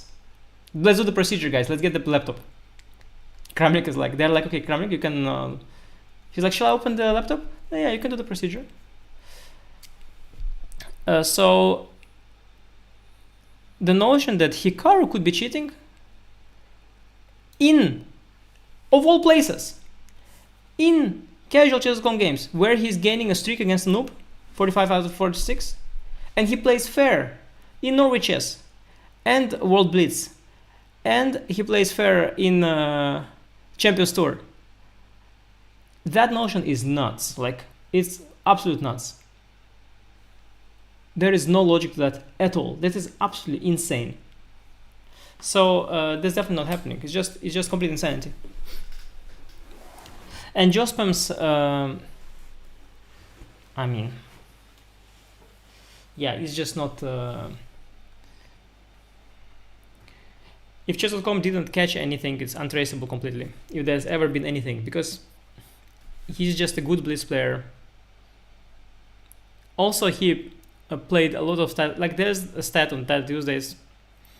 He played literally all of them. Okay, he got prizes in a bunch. His EV per his gain per tournament is not so high, not below his EV, and yeah, it's just not it. It's just not it.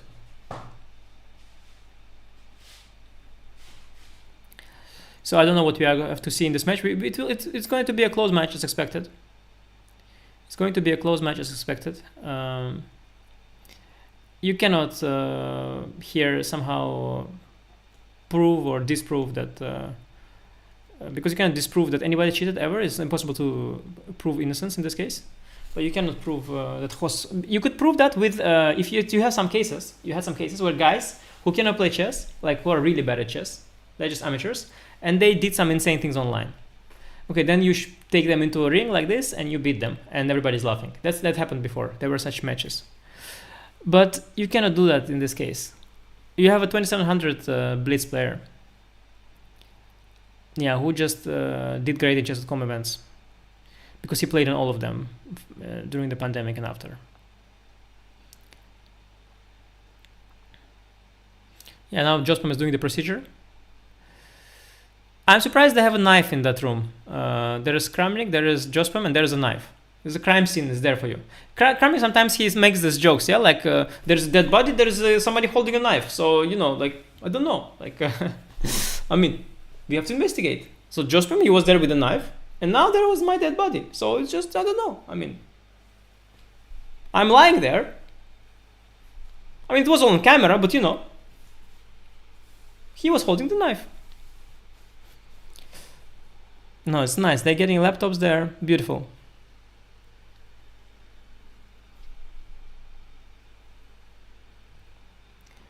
Beautiful. Why suddenly online? Because guys, they play 6 games over the board, 6 games online. For is it YouTube unboxing video? Exactly. Live unboxing.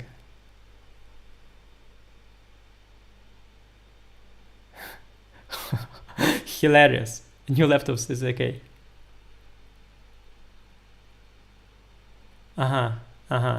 They're getting each one a new mouse. I hope for Jose, okay, it doesn't matter, it's +2. But I hope that he could say which model he prefers to use, because it doesn't matter much for him though. 2-second increment is a lot.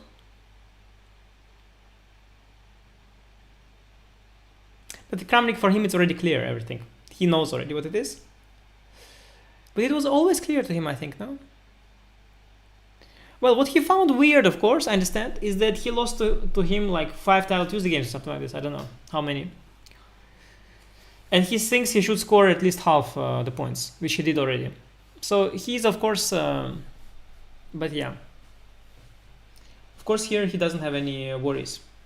And it was okay over the board, and he could prepare, and he prepared French and so on. And also one of the games he lost Title Tuesday, I saw it, he simply flagged in a position with completely winning position, and he's just unable to make a move with 1 second increment because he's just a boomer, just basically. He cannot make a move with a mouse in 2 seconds or 1 second, but more than 1 second. He had like 2 at the time. He just cannot make. He just clicks, and then he cannot he cannot click.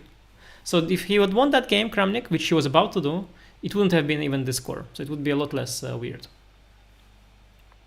But yeah, we have now still action.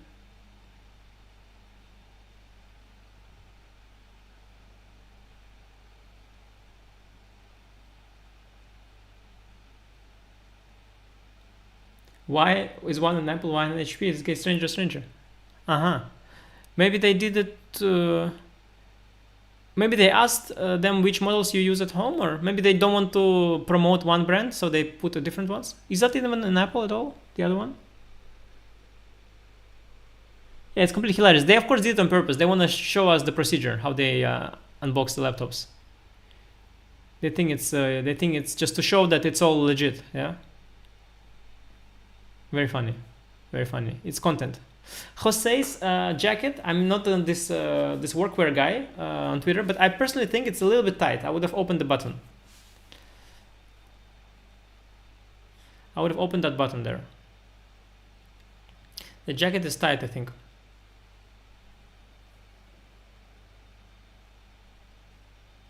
But I like that he got the jacket nonetheless. I like it. He wants to show, that okay, this is for him it's like a school. It's like it's like a school trip. It's like at school you're always doing the same thing. He plays online all the time. They're always going to school, And they have the school trip, And you can take, you can wear what you want on the school trip, and you can take, one. When I had the school trip when I was a kid, they told me you can spend €5. You can buy as much candy as you want for €5, and that you can take with you on a school trip, not more, for €5. So you buy all this candy, you come with the school, you put your blue jacket, a new one for the school trip, and you come, you're happy, you're just there on the school trip, big boy. This is Jose. He's happy just that he's there with the jacket. Yeah. This new computer request going to rule the whole event? Is there a new computer request? Technical problems? Meanwhile, let's see if Magnus made a move finally, and let's celebrate if he did. Wait, he did. Which move? Rook e1. Rook e1.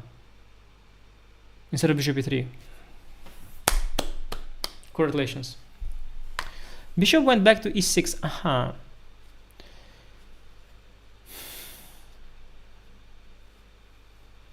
Okay, knight c2 is coming. Knight c2 is coming. Knight c2 is coming. But it's just one threat you have to defend from, right?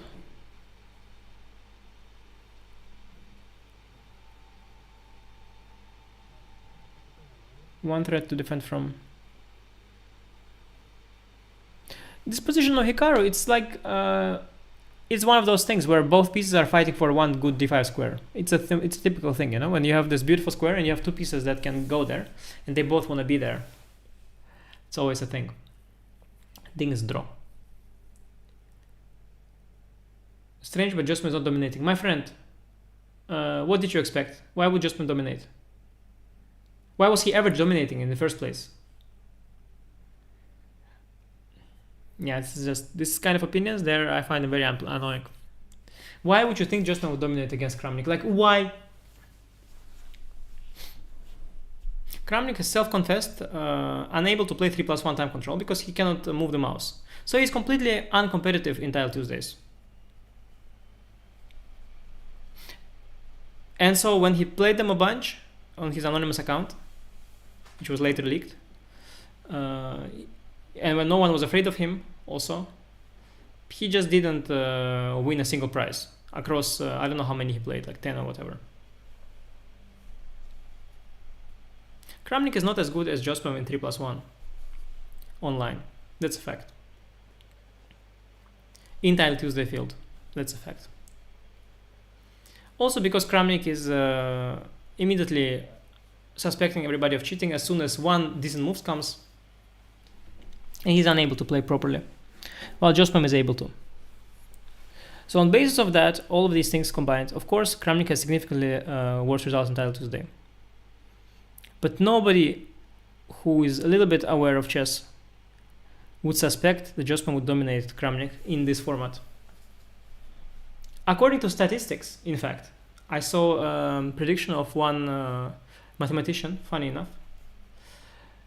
He said it's going to be an even match based on ratings, on games, this time control. In fact, 3+2, Kramnik beat Wesley So recently, if you just for your information.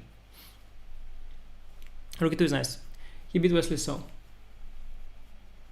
He also beat Sarana in 3+2. Sarana is also around the same level, and Jospem lost to Sarana in a narrow match in 3+1, I guess, or I don't know the time control of that match, honestly. I suspected 3+1, I don't remember. I watched the match, yeah. I mean, I didn't watch it, like I saw it afterwards. Carlsen took D. I find it surprising that computer likes this move, D. It's so little now. I mean, a little, I don't even think it's anything, that's the thing. Let me check what computer thinks here, because I don't see the bar says Carlsen is better. I don't understand why it's better. Let's see. Looks totally equal to me. No space anymore, nothing. Let's see. Carlsen's happy with the draw at this point because he saw that Hikaru is not gonna win. But maybe he's better. Let's see. By the way, just for your information, Ding is losing the Armageddon game to Alireza.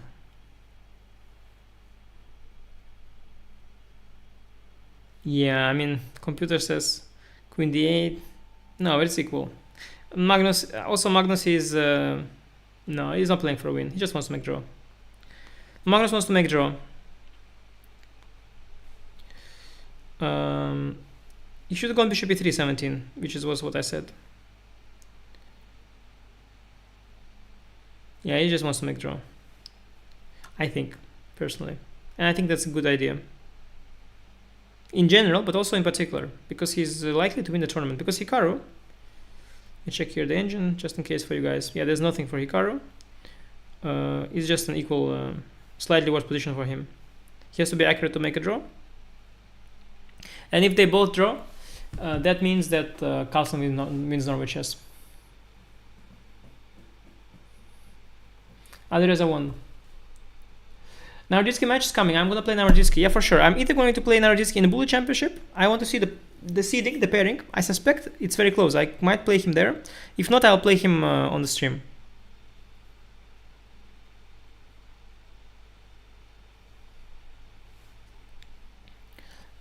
So I'm going to play Naroditsky in a Bullet match 100%. Just question is where. 100%. Are they installing Windows? You mean, I was thinking like you mean Windows like on the wall. Yeah, this procedure, by the way, a bit long for my taste.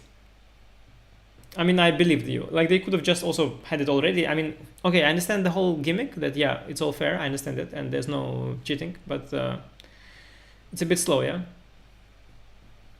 But it's a break for the players. It's good content, they think. It's fine. In fact, viewership is still there, so it's fine. Guys, subscribe to the channel if you want to see more high-level chess content here. This is where the magic happens.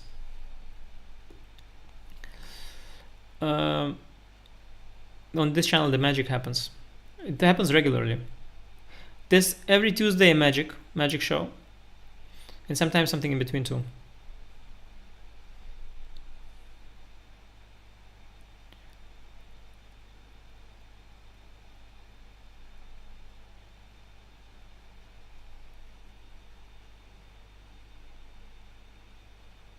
Wow.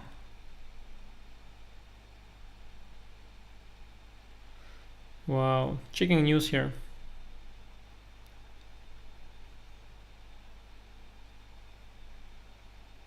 Pavel Elyanov's opinion, guys. Great show, hashtag Clash of Claims going on. Jospem looking good at the moment, not so well prepared, but sharp and tenacious. By the way, I saw that Kramnik started to take back some of his claims in interview, like about Hans. I guess it becomes clear that most of Volodya's claims are absurd. Pavel Elyanov's opinion. Interesting. Magnus Carlsen says, it's not tremendously exciting, but I'm not complaining. Says Magnus, who feels he's had almost exactly the position before versus Caruana in speeches game. This is a confessional of Carlsen. Caruana says Carlsen managed to surprise him with the move order he hadn't covered in his chessable course on the Archangel, though Fabi still feels he's got all you can hope for in the opening.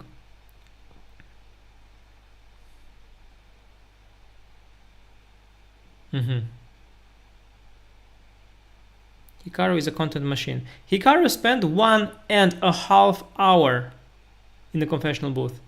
1.5 hours. The next longest is Magnus, who spent 15 minutes. Welcome back, everyone. I mean, seriously. 1.5 hours. Nuts. Meanwhile, in the women's section of Norway Chess, it seems that Ju Wenjun is the favorite to win.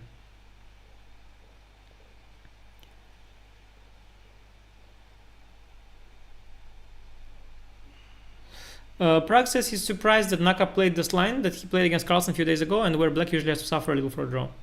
Logical. Yeah, Hikaru, somehow, like, I don't really get. Sometimes, I mean, you cannot criticize Hikaru because he's the GOAT and everything, but sometimes when there is like a kind of like a must-win situation or something, like he really doesn't stress about it somehow. Like the candidates last round also, okay, he tried, I guess, but it ends up not looking like he did, you know? It's just bad luck maybe. Sometimes you want to try, but then opening goes wrong and you look completely stupid. That's what happened to him a couple times recently. So yeah, guys, this is all we've got. Hey, the password, I forgot the password, he's saying. Which password? No, there's no password. No, which password? I mean, Windows. Did you buy legal Windows? Yeah, I think legal, everything's good. Okay, I'm trying password 1, 2, 3, 4, 5, 6, 7, 8, 9. It doesn't work. Okay, try password 1, 2, 3. Okay, let's wait.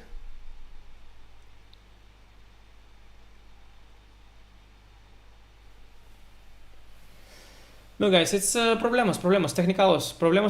It's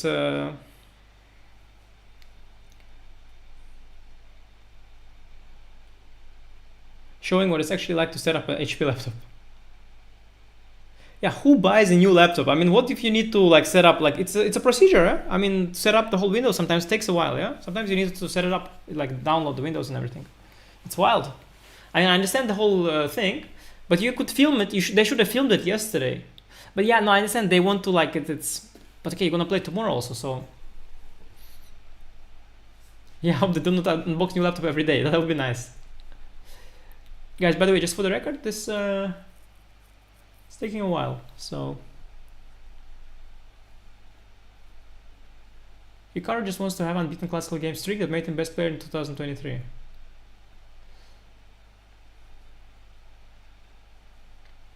Well, random comment. We have no confirmation of that. Tomorrow the procedure of unboxing again, question mark. Sorry, a bit late to the party. Can you tell us the point of this match is to prove nothing even if Kramnik dominates Jospem here, no? Yeah, no, the point is actually been revealed. The organizer gets good content and there are sponsors involved. Sponsors gets exposure and the players get prize money. That's honestly the main point here as far as I understand. Because I wanted to know if they get prize money.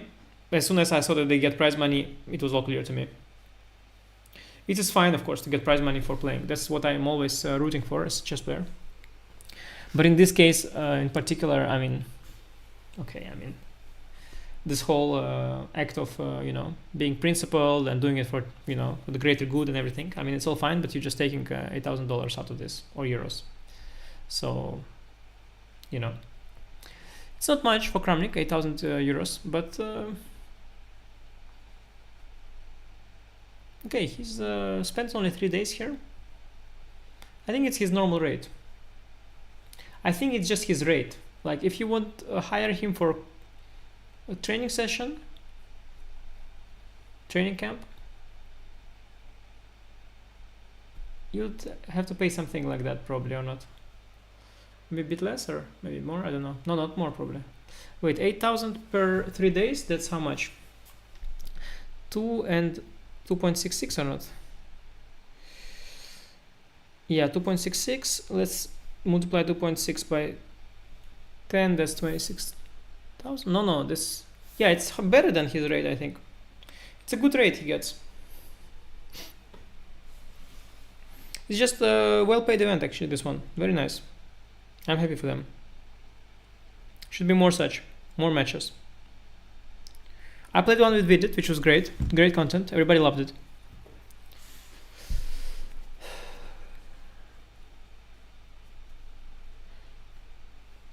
Yeah, the intrigue in Norway Chess is very less. Very less intrigue. We have a fake Magnus Carlsen in chat here. What's your rate, Anish? Somebody asks. For tournaments. Well, you know, it's very simple. I have played a lot of tournaments like Grand Chess or Norway Chess when I was invited.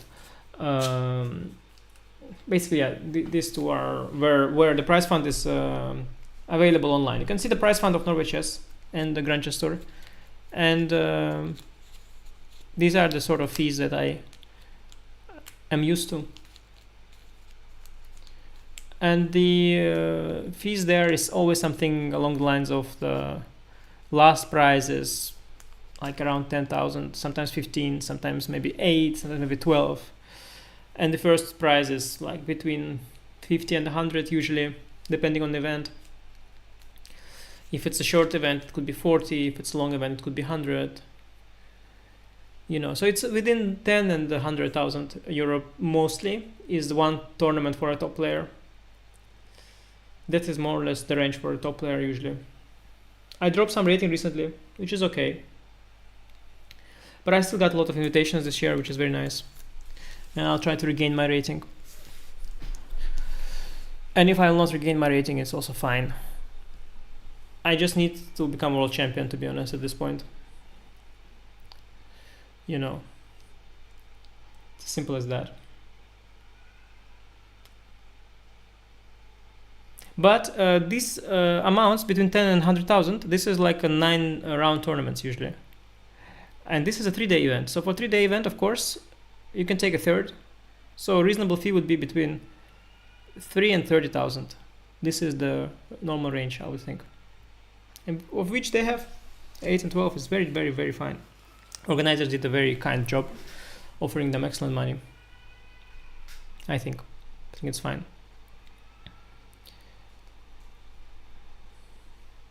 How is the procedure?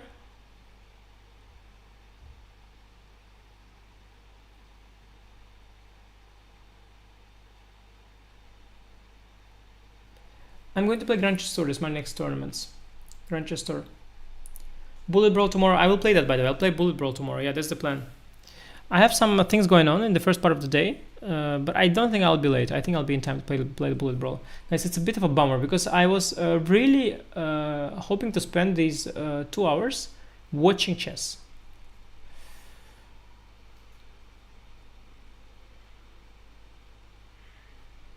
Yeah, it happens. You know, there is some kind of rule, I think. I'm not really doing that, but I think there is some kind of rule, if you're for organizers, that like you should have as little as possible things that could go wrong.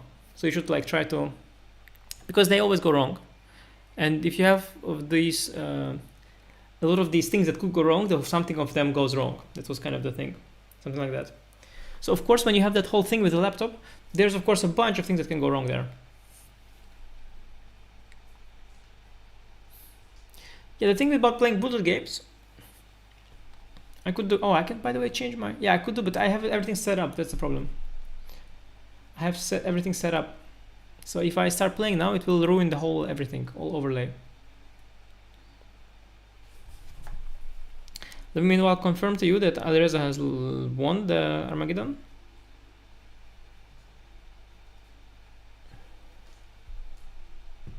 What are must-read chess books to improve in the game?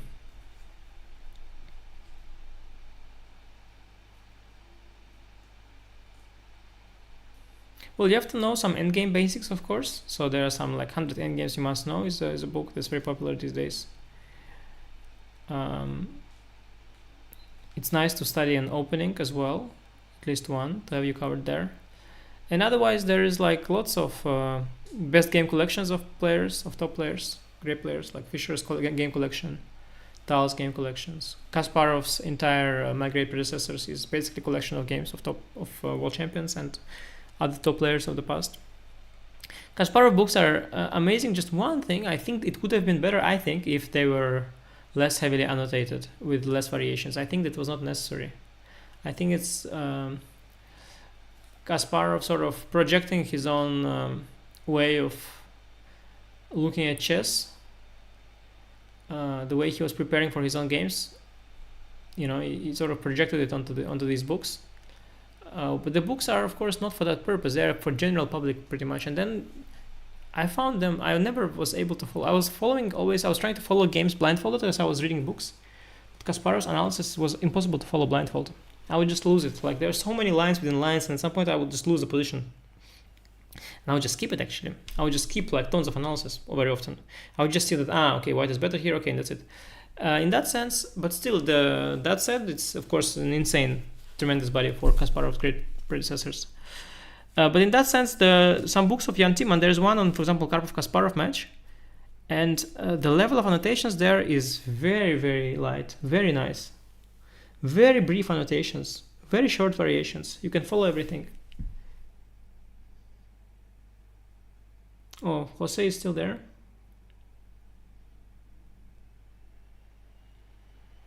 Jose is like, yeah, it's never happened when I play. It's never happened. I had internet problem in video of chess.com, but it's different. Even that was so faster. There's a new Timman book on Chessable. Yeah. I guess it's like an old book, but it's now also on Chessable course. Karpov's book about his best matches? Is there one such? Karpov's book about his best matches. There must be. My first chess book was by Karpov and Geek, so it was known that mostly, of course, it was ghostwritten by. Okay, mostly this guy Geek was writing the book, but Karpov, had his name attached to it, so I guess he contributed as well. It was an incredible book, but a very good book. So much of my foundation for chess is coming from there, and the things I like about chess are from there as well. But Karpov's best game collection, it must exist, but I must have read it, but I just can't picture it now. I read the book about Karpov by Tibor Karoli, giant book, one of the most in some way boring books I ever read, but I was reading it like it was a thing, I found that it kind of fascinating, that whole ritual. I would go to bed and I would read a part of that book, and it would last forever because the book is giant. There's always end games and these technical end games, one after the other. Yeah, that game collection is just, it felt like such a monumental work to me to read that book, but I found it very satisfying in a way. So I'm positive about the book, but of course, but Karpov's own, can't somehow remember. Vishy I remember Vishy's one. Vishy has a book on his own games. I remember that book. That's a good book.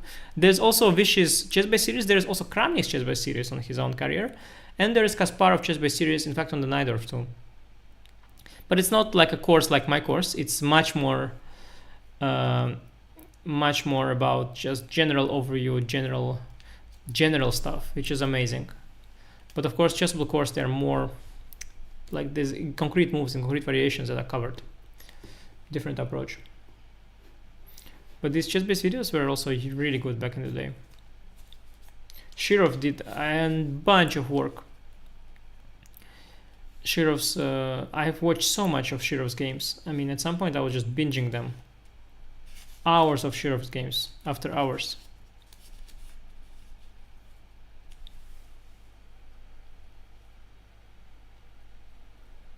Do you think for this kind of match only the winner should win money? Well, something like that would be more logical, yes, but not really in this case. But yeah, something like this would be more logical.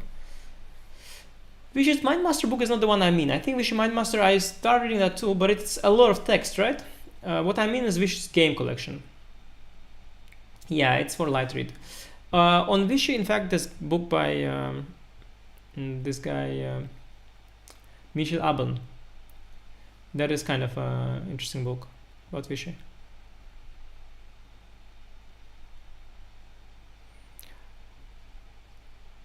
And guys, I think it's been a great stream. We're going to continue the online part at some point. But I think maybe not with me, because it's been 2 hours. Oh, it's Rizaka in the house. Guys, if you speak Spanish, definitely do that. And if you speak English, go to Levis Twitch. That's where he streams it. No, guys, I'm just giving you a little teaser here. In fact, I feel also bad about. I feel a bit bad about using their camera footage, which they gave me permission for. I'm very grateful for that. But to be honest, I'm really using their content for my own channel, which is a little dirty, of course. I shouldn't be having cameras, but they gave me, so that's very nice. But I'm not going to really follow the entire event, yeah, because that's a bit too much.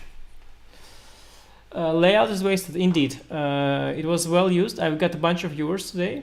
I think, how is the likes on the stream? Likes good, we got likes. It's very important. Good to coverage. So far, what I predicted, a very close match. And I think they're setting up for the Blitz games. If we are lucky and we start right now, we might get to see also the Blitz game. But it depends if we start right away. Oh, they don't see each other, which is very nice, because that's what happens on Tuesday. You don't see each other. They're not facing each other, which is very nice, because this whole facing each other thing, it's not necessary. Okay, if they start soon, okay, we'll stick around then. Stick around to find out.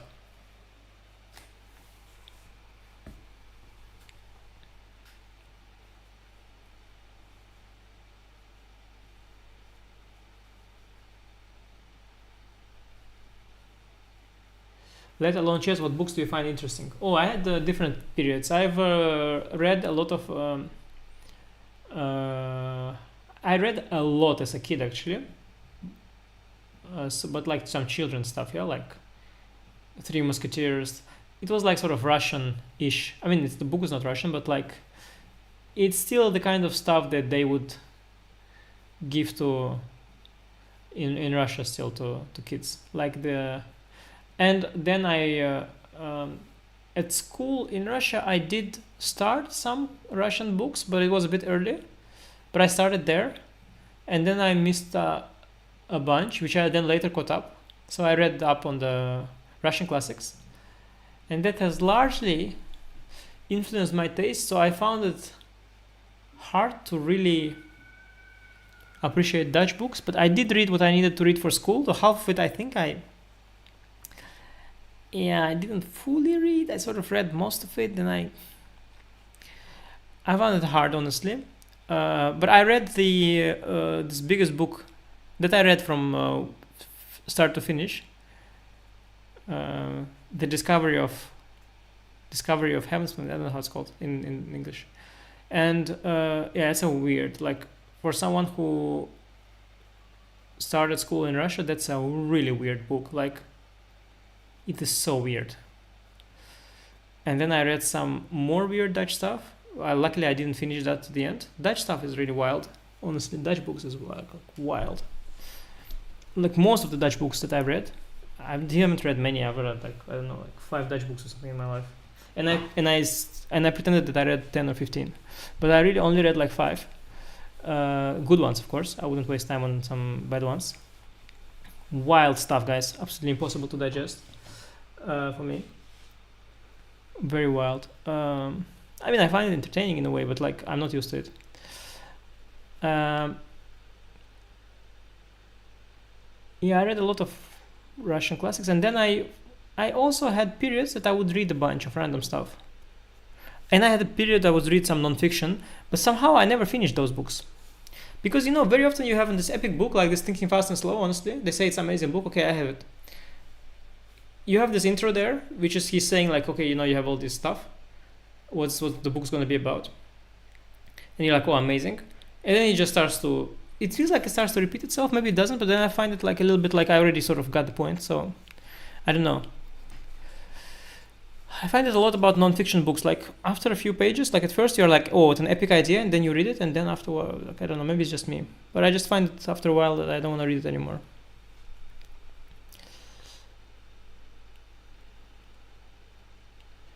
Yeah, very hard read. Honestly, Thinking Fast and Slow, like I just didn't. I mean, it's just also. Yeah, I don't know. I did read from one of the most epic. Okay, it's like it's kind of a. Not a serious book, but like really entertaining was some book about. It was about body language, all kinds of. But it's not like not like literature. It's just like some. I mean, just a funny book with all kinds of body language tricks and like. Yeah, it was actually really entertaining. It was one of my favorite books actually, but of course it's not a serious book that you can tell on stream that you read it, because it's just it's not serious. It's like they're saying you read Donald Duck. Yeah.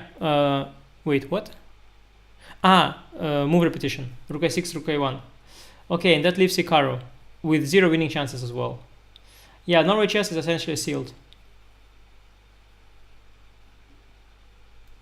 Yeah, that book about body language is not by Paul Ekman. No, it's. I think that this one is probably more classy. I read like a really like it is like one of those books that really not very classy, but it was really good. But I'm a bit embarrassed to say which book it was. I was shocked at how an easy read was War and Peace, because as a kid I heard that War and Peace, it was like some kind of a big thing that they scare children with, like if you misbehave you're gonna have to read War and Peace. But to be honest, I started reading it somewhere and it was such an easy read. I was like, wow, that is War and Peace. And then I just read it in one go without any problems, very quickly. I found it extremely humorous. Like, I found it extremely light and entertaining.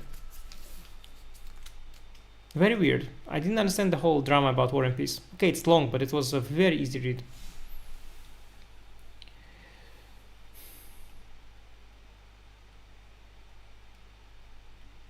And I watched the TV series Idiot, based on Dostoevsky's Idiot. And it was an epic TV series, like epic. And I watched it too early. The start I found amazing, while he's still sane. The moment he goes nuts is a bit sad. But while he's sane, the whole character is just epic. That while he's still able to maintain himself, you know, that whole thing is just epic. And I read, of course, Crime and Punishment because it's very famous.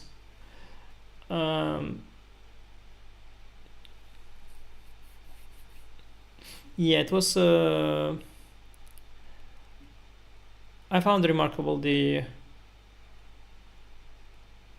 end. Like, it's so long, the whole torture.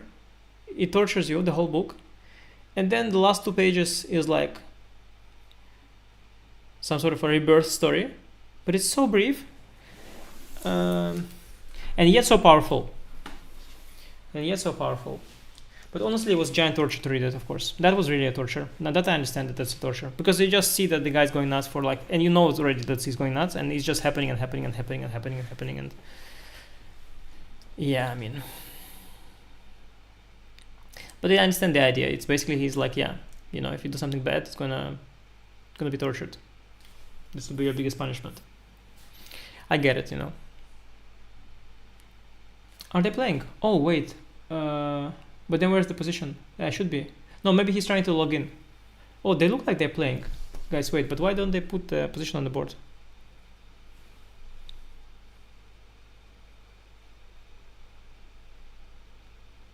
No. I think they are trying to just log in. Log into chess.com. Norway Chess is... deciding itself.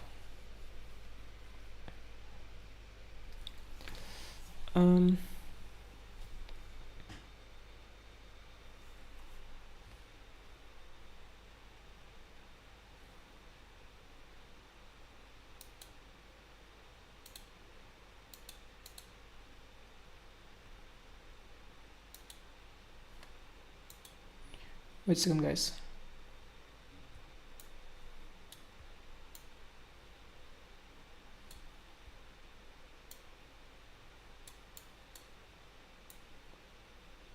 Yeah, it's just not there, huh? Okay, whatever, I'll leave it.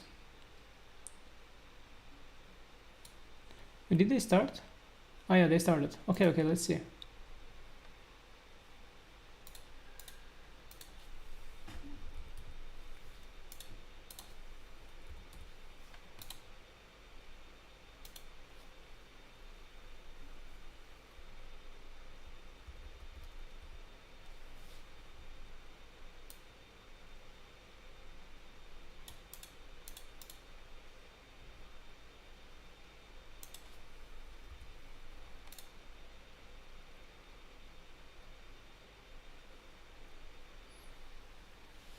Okay, let's see. Enough about books.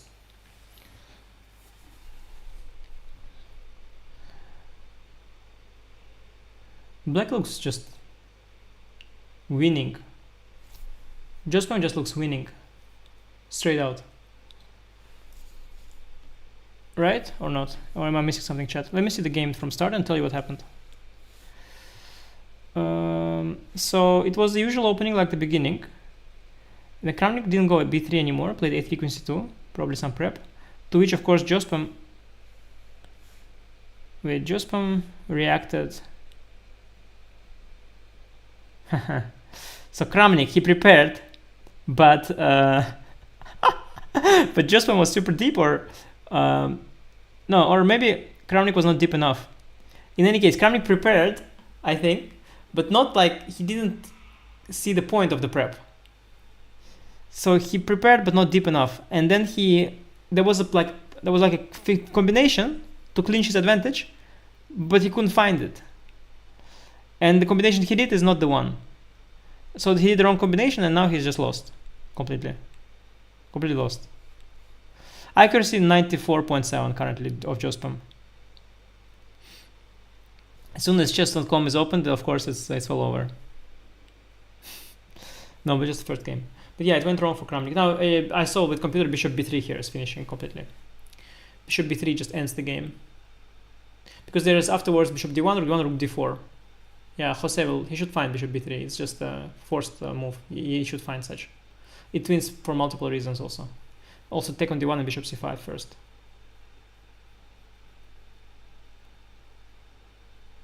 Yeah, he found it, right? Yeah. No, but it's just guys, it's all good. It's all good. Jose is, yeah, he's just fine. I think if I play a match with Jose, it would be also equal. More or less, I mean, more or less.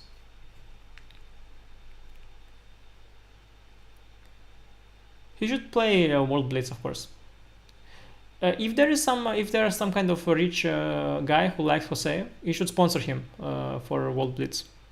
He says it's expensive and it's far, but just you know, you should sponsor him. Put your name on his chest on this beautiful blue suit. Put your name there, and he'll play. It will be nice. You can tell him that okay, if he wins prize, you can split it with him or whatever. That puts pressure though. Yeah, it's completely winning. He's not much more comfortable, yeah, online than over the board. Yeah, no, it's good. Okay, guys, one more game and we go. One more game, you have to see it. It's just so nice to watch. I still want to unbutton that jacket of... Don't get me wrong, but just... I feel it's very tight there for him. It's not comfortable. You have to unbutton the jacket. Kramnik is now trying to find the report button. How did this game? He's like, okay, this is checking now. Of course, in the 90s, looking, yeah, of course, 94 accuracy. Of course, I cannot see him. It's also unnerving because he sees the guys behind him. He cannot see it. So, okay, where's the report button? He checks. Okay, let me tell you the accuracy of that game, by the way, just for fun, just so you know. The accuracy of this online game. Where is it? Jesus, this unbearable, honestly. The broadcasting stuff is just so bad. It's so hard to find games, my god.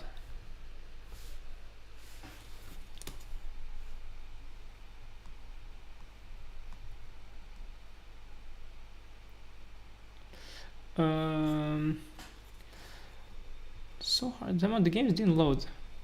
Jesus. I feel like a boomer, but it's not me, you know? Yeah, the game is not... Oh, this is the game. Sorry, it loaded. The new game started. Oh, I'm a boomer. Now, I want to see the accuracy of the previous game. 95.9 by Jose. 95.9, guys. That is highly suspicious. Its level of Stockfish 13.1. Or whatever. Yeah, this is, by the way, again, that thing with 94, 92 happens. Oh, I don't know, guys, what is happening here. Kramnik about to castle, though. But white also regains the pawn. I think it's around equal, yeah? Bishop on c8 needs to still find its future. But it's going to eventually, probably.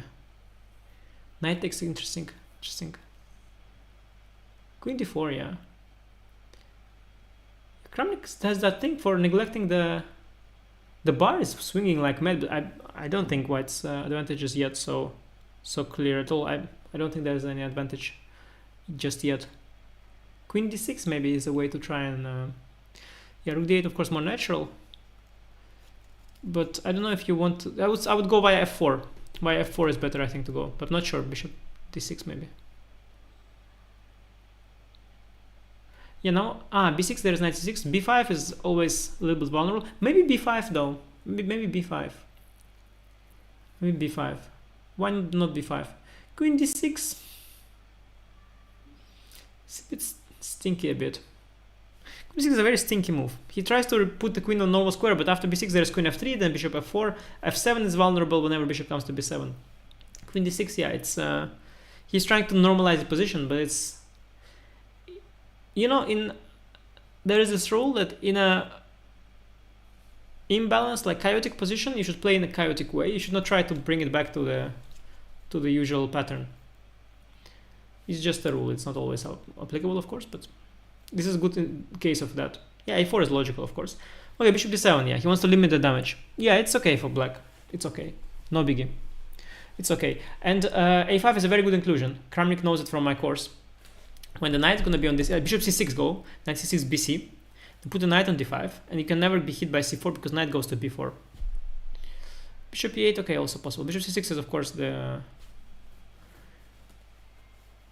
Bishop 6, maybe bishop f4 was the issue. Also. Yeah, bishop e8 is solid. Bishop f4, queen b6. Yeah, now Kramnik actually managed to get normal position. Yeah, now he's fully normal. Yeah, he's fine now. Knight d5 maybe. Yeah, black is fine, but white is also fine. Jose is also chill. Rook a c8.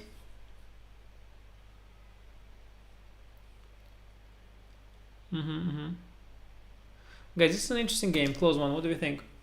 If Jose wins this one, it's huge. Huge for him. He'll take a solid lead. Oh, by the way, speaking of the lead, guys, you have to remind me. Chat, come on, you're not sharp. Remind me, come on. The score. Ah, you did, thank you. Oh, meanwhile, by the way, Prague, he took with a pawn, which is not how they usually take. But I think Prague, but yeah, there's an offside chance of Hikaru winning, a very offside chance. If you look at, okay, the clock is okay, but somewhere in endgame, the a pawn, like there's some offside chance. Hikaru could still win. Don't finish watching that match. Let me tell you, meanwhile, how Armageddon finished between Fabi and Magnus.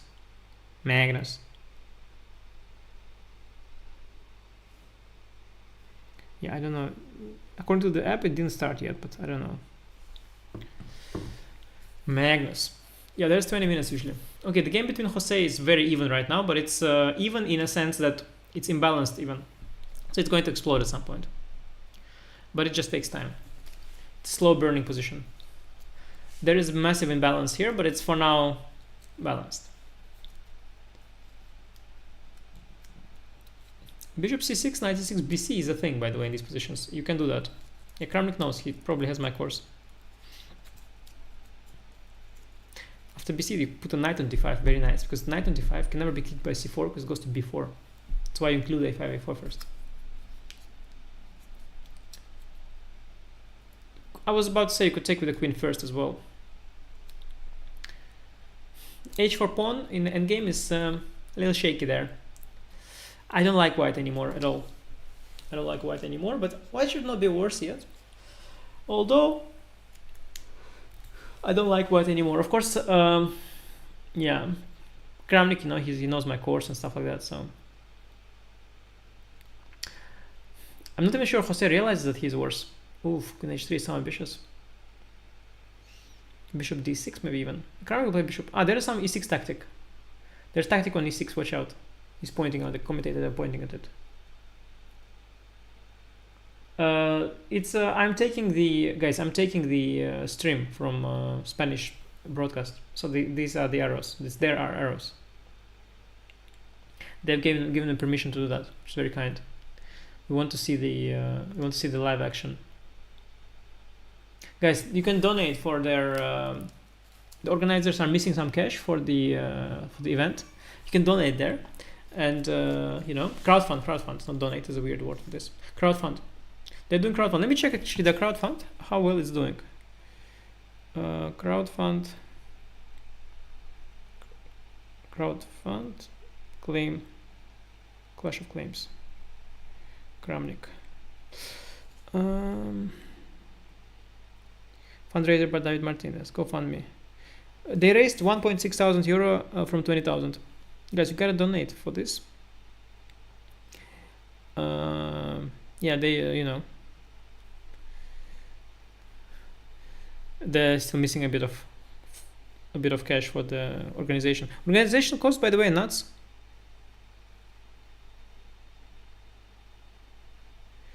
The nuts. The cost of organization, you will be surprised. Even like the chairs cost stuff. It's I saw once a breakdown of an organization. It was I mean, it's not like what Emil Sutovsky says, but it's still a lot. Because according to Emil Sutovsky, if you organize a world championship match, you need to fly the children from different countries there for some reason. I mean, why can't you just fly local, like just like take local kids to do an event there? Why you need to fly children from different countries? If that's the budget, I mean, save the budget and just do the local kids. Give the kids from the country of host country a chance. Completely unnecessary cost there, but there are of course costs. Of course, yeah, there are costs. Yeah, Kramnik is meanwhile outplaying him. The pawn on g5 is what did he blunder? I don't see it. What was the blunder? Oh, but there's queen c6 in the end. What's happening? Wait. Queen f6, king g8, rook h1, queen c6 check. King g1, rook d1, bishop f1, rook f1 is bad. So you have to go to h. Rook e6 maybe. Rook e6 now. Take rook e6. Rook e6. Of course, rook e6. Yes. Oh, Barrett didn't like it. There was something better. But what? King g8 only move. Yeah, and now what's the finisher?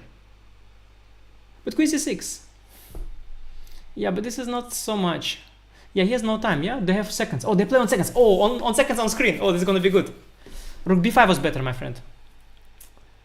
Jose, b4. Before. Play faster, Jose. Come on. What is this bishop e2? Oh, so annoying for Jose. Oh, especially online. So ugly how he played. By the way, he played so horribly. Jesus. He played so horribly last few moves, Jose. But he's back now with the bishop, active bishop. He's back. After f3, the guy shouldn't have to. Okay, he's gonna still do it, of course. But he's gonna still do it. But still, like, it's ridiculous how badly he played that portion. Completely choked it. Kramnik fighting. He's fighting. He wants to prove now. Kramnik wants to prove now. This is his moment. He wants to prove now that the guy is not who he says he is. What he wants to prove now. Rook d7 and c7 probably was the way, but it was difficult. Draw is fine here, Jose. It's fine at this point. You played pretty badly. c7. Okay. Wow. c7. No. He wants to show. He wants to prove something here also. It's a clash of claims, guys. It's a clash of claims. No, f3. Oh, Jose is trying to prove something here. Wow. King h5? Why do you go to h5? It's nuts. But it's still good. Kramnik with this 2-second increment, of course. He has 24 seconds. He built up 24 seconds advantage, yeah, of course. No, but of course, I mean, it's ridiculous also. It's also ridiculous. Yeah, okay. With his 2-second increment, of course, he's chilling there.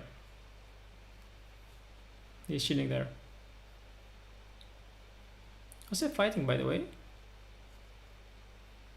Why are you giving check on g2? The guy didn't know what to do. Why you do this? It's not so clear. Bishop c4? Or bishop b5? King b6? King a7? Okay. Yes, that's a draw. Yes, it's a draw. Oh, okay. He didn't deserve to lose here, Jose. He didn't deserve this one. He didn't deserve to lose. Kramnik, of course, he built up 37 seconds with his 2-second increment. Okay, this is just ridiculous. In Tile Tuesday, you never build up so much time. They're building up 20 seconds from like okay, it's honestly the 2-second increment is ridiculous. In Title Tuesday, it's a constant time scramble. Constant. Here, the guys built up from 5 seconds to 20 and 30. This is just insane. Awful game by Jose. I mean, that part where he's just going rook e6 and rook e7. The bishop goes then from c4 to e2. Like, it's ridiculous. Put the bishop right away to d5, to b4 somewhere, create pass pawn and win. Kramnik complaining. He says, yes, my mouse didn't make. You see, there's. What's he complaining? Yeah, 3+1. He would just lose on time here, just this game. Yeah, no, guys, I'm just okay. I'm not gonna be repeating this point 10 times, but it's just a completely different game than Title Tuesday with this increment. Oh, he's molding. Oh, sorry, he's complaining about something. He says it's rigged there. He says it's all rigged. He says it's rigged completely. He says this laptop, he says, is rigged. It's all completely ridiculous. It's a chess.com laptop. It's a chess.com laptop. It's completely ridiculous. Yes, you see, this written there, chess.com. They paid for it, you see? No, but sorry, it's just a website on which you play. No, but they paid for this laptop, you see? It's rigged. It's the chess.com, it says there, you see? On his laptop also says chess.com. Oh, sorry, it's the website. It's the website. No, but it says chess.com. I mean, look, chess.com is there. They're ruining the entire thing. Sir? No, I'm pretty sure it's just because the website you play on is chess.com.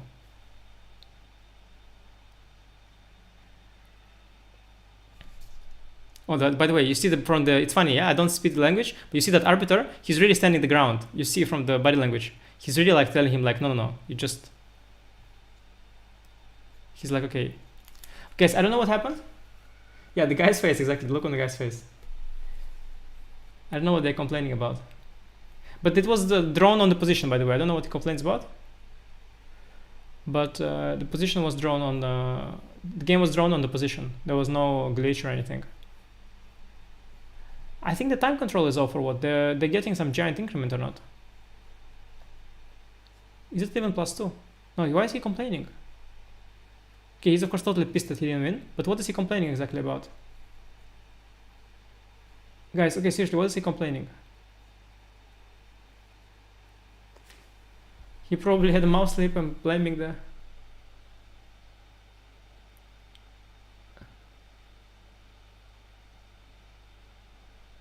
He said time ran out, but didn't resign? No, time was there.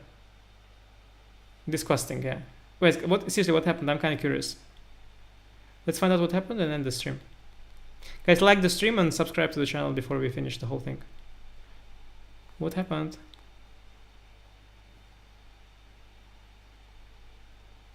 What happened?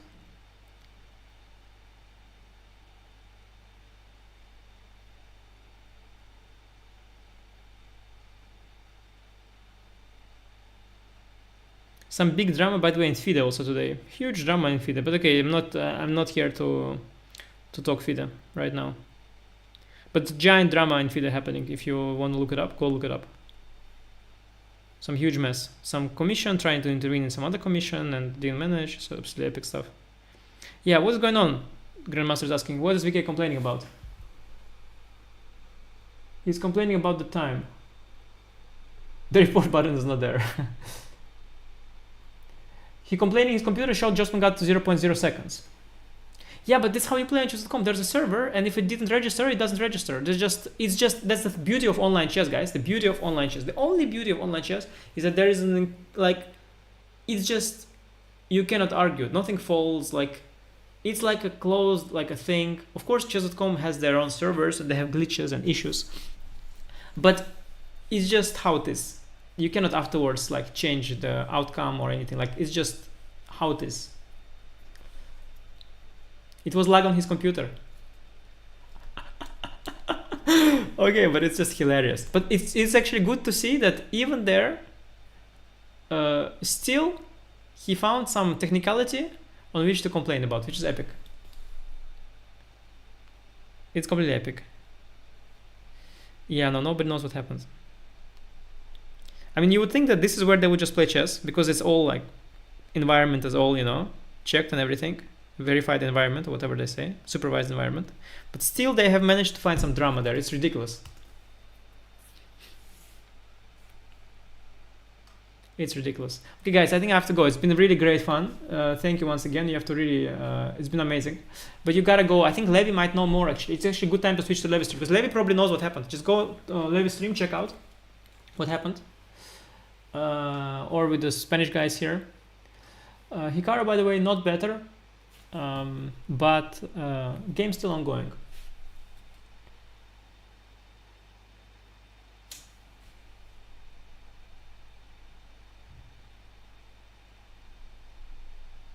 Levi has no idea.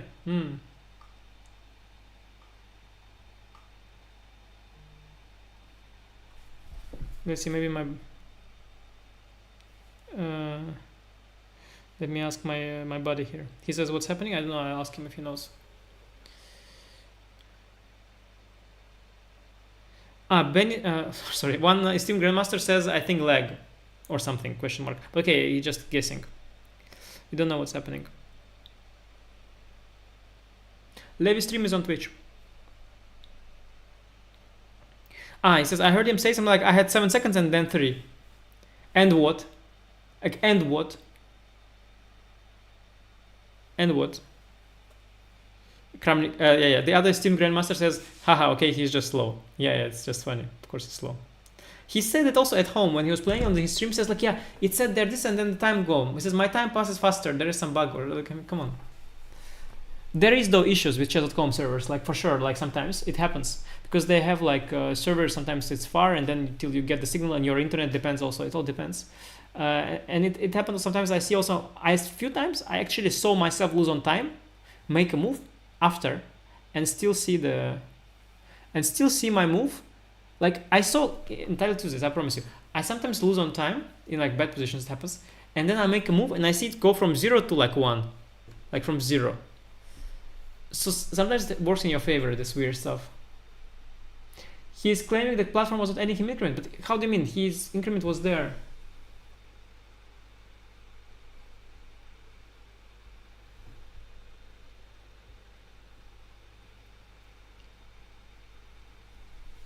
Yeah, no guys, epic, seriously epic stuff. Enjoy the show. It's going to continue on Levi's Twitch channel. See you tomorrow. Or yeah, tomorrow actually for the bullet brawl. Thanks. Bye. Leave a like and thumbs up and everything. Levi also isn't sure.